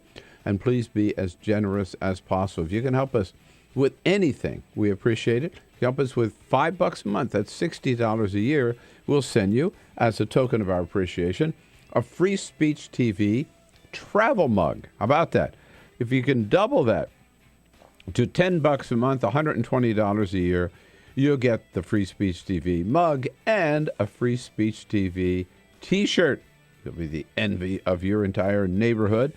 $240 a year, $20 a month. A very, very special reward. A Bill Press Show mug. They're collectible items. And very special, an Equal Exchange African gift box. We've worked this out with the nuns who support the Panzi Hospital in the Republic of Congo, who run that hospital, and part of the money for each of those pledges will go to support that hospital. That gift box includes some coffee, some soap, a bracelet, some lip balm, and other great items from the Republic of Congo. For $360 a year or $30 a month, the Free Speech TV mug, 2 Bill Press Show mugs, and that African Exchange gift box.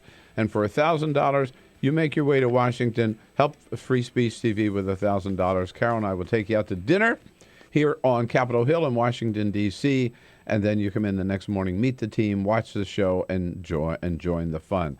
Go to the phone right now, 877-378-8669, and make your pledge to Free Speech TV. Go online right now to freespeech.org. Make your pledge. We need your help. We have a good day today. Let's do it. And thank you.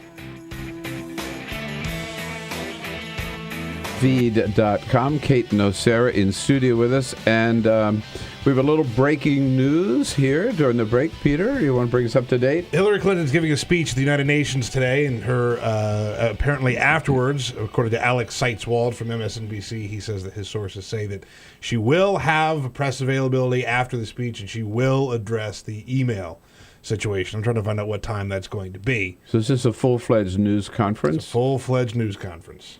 She hasn't done that in a while. Right? Yeah. Over 2 years. Right. Yeah. So, right. I mean, I just said that there goes any news that we were other guys going to news dump. That's maybe a good time to do it if anyone has bad news. If Aaron Schock has anything else to say, that might be the time to do it. Get it out there because nobody's going to hear about it. Right. This is going to dominate for sure, for sure.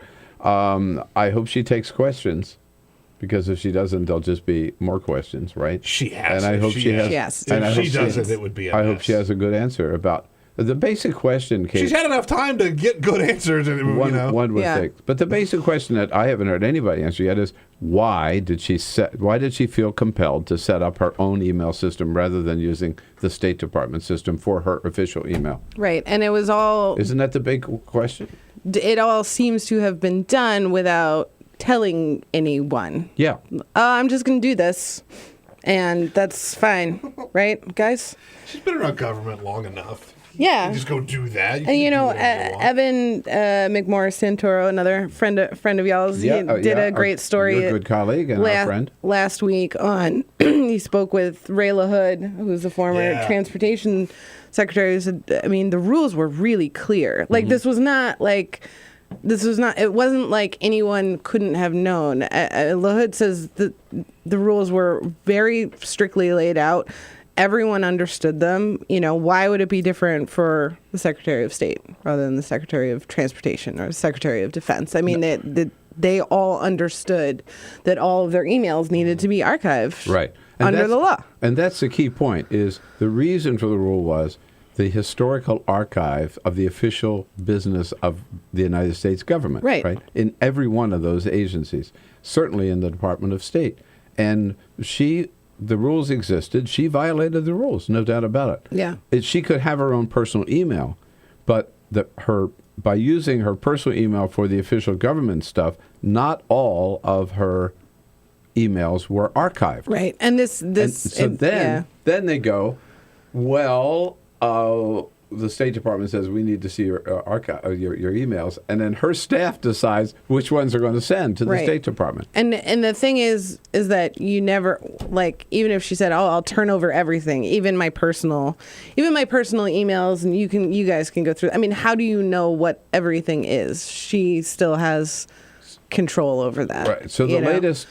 So this came up at our White House briefing yesterday, as some people have suggested, that there should be an independent third party who would take a look at the emails that were sent from her archive to the State Department to make sure that everything that should have been sent was sent, which I think makes sense. Yeah. I mean, I mean, it's not that I don't trust Hillary Clinton, but I wouldn't trust anybody to say, "No, my staff did it." You don't have to trust my staff. Right. Trust me. No. The people closest to me who are defending me nonstop. Yeah. Basically. If you're going to trust Hillary Clinton, then you also have to trust, Marco Rubio or Jeb Bush, right? It doesn't work for just one party. Let's say a quick hello to Jeff, calling from Gaithersburg, Maryland, right nearby here. My man. All right. Hello, Jeff. Hi, good morning. Good morning. What's your point? To improve confidence in our government, we should probably have a better function of ethics.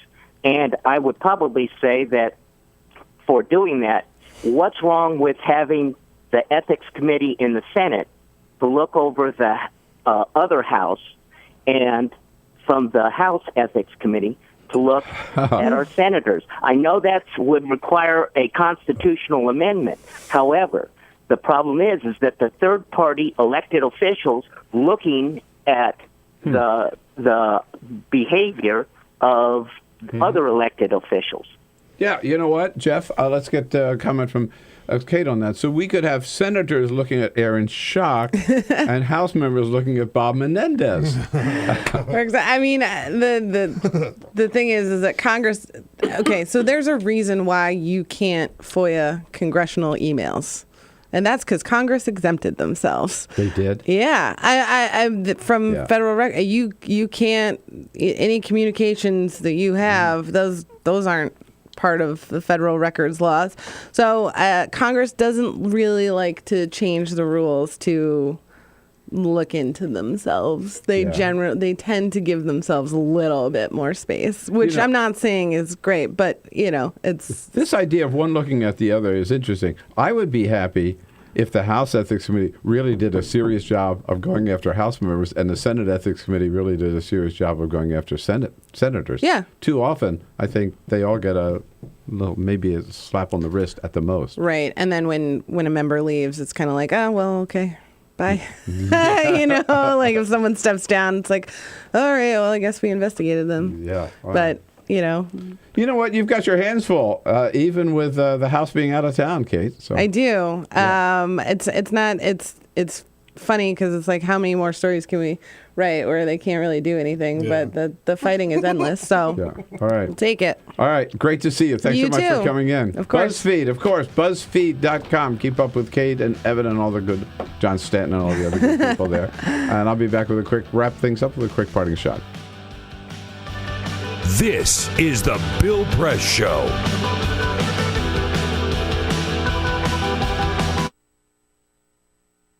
It is possible to read the history of this country as one long struggle to extend the liberties established in our Constitution to everyone in America. In other words, who, according to our laws and culture, gets to be considered a person? The law creates legal personhood, and movements create law and change culture. So, how have the courts passed laws to shape our culture? That history goes way back before Citizens United. 1819, Dartmouth College versus Woodward, Supreme Court case, turned a corporate charter from a government-granted charter to a contract. This ruling gave corporations standing within the Constitution. 1886, Santa Clara County versus Southern Pacific Railroad.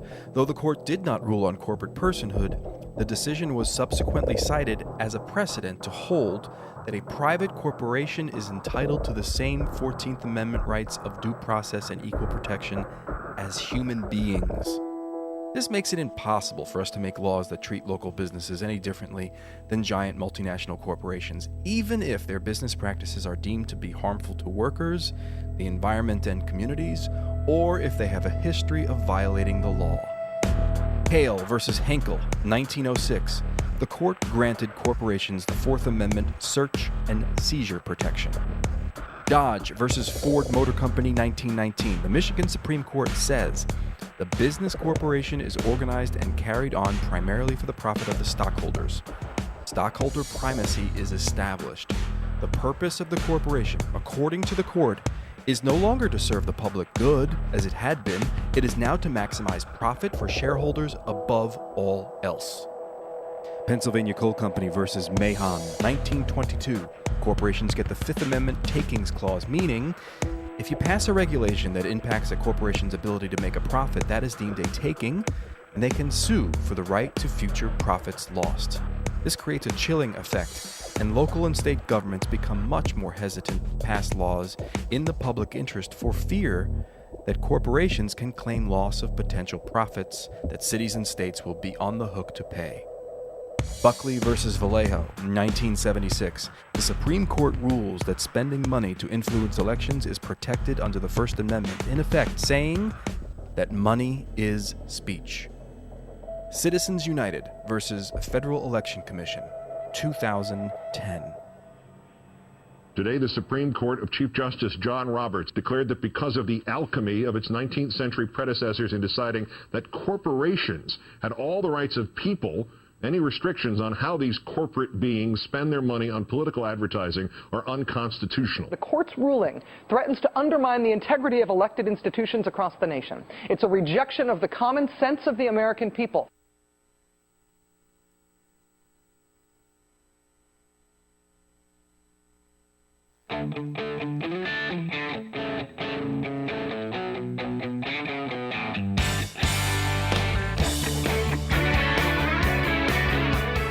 The Parting Shot with Bill Press. This is the Bill Press Show. So what's the penalty for treason? Life in prison without parole or death by hanging? Well, maybe 47 Republican senators should have thought about that before they all signed a letter to the Supreme Ayatollah of Iran, warning him not to make a deal with President Obama. Think about what that means. We're not alone. We're at the table with the leaders of China, France, Germany, Russia, and Britain, with our negotiating partners trying to convince Iran to abandon its nuclear program in return for lifting sanctions against that country. And a group of all Republicans send a letter to the Ayatollah trying to queer the deal. First, Republicans used Bibi Netanyahu to undermine President's attempts at diplomacy. Now they're using the Ayatollah. My friends, I don't know what you call that, but in my book, by any definition, I call that treason, and it should be dealt with accordingly. That's my parting shot for today. Joe Cirincione will join us to talk about that tomorrow. This so come on back. is the We'll be Bill looking Press for you. Show.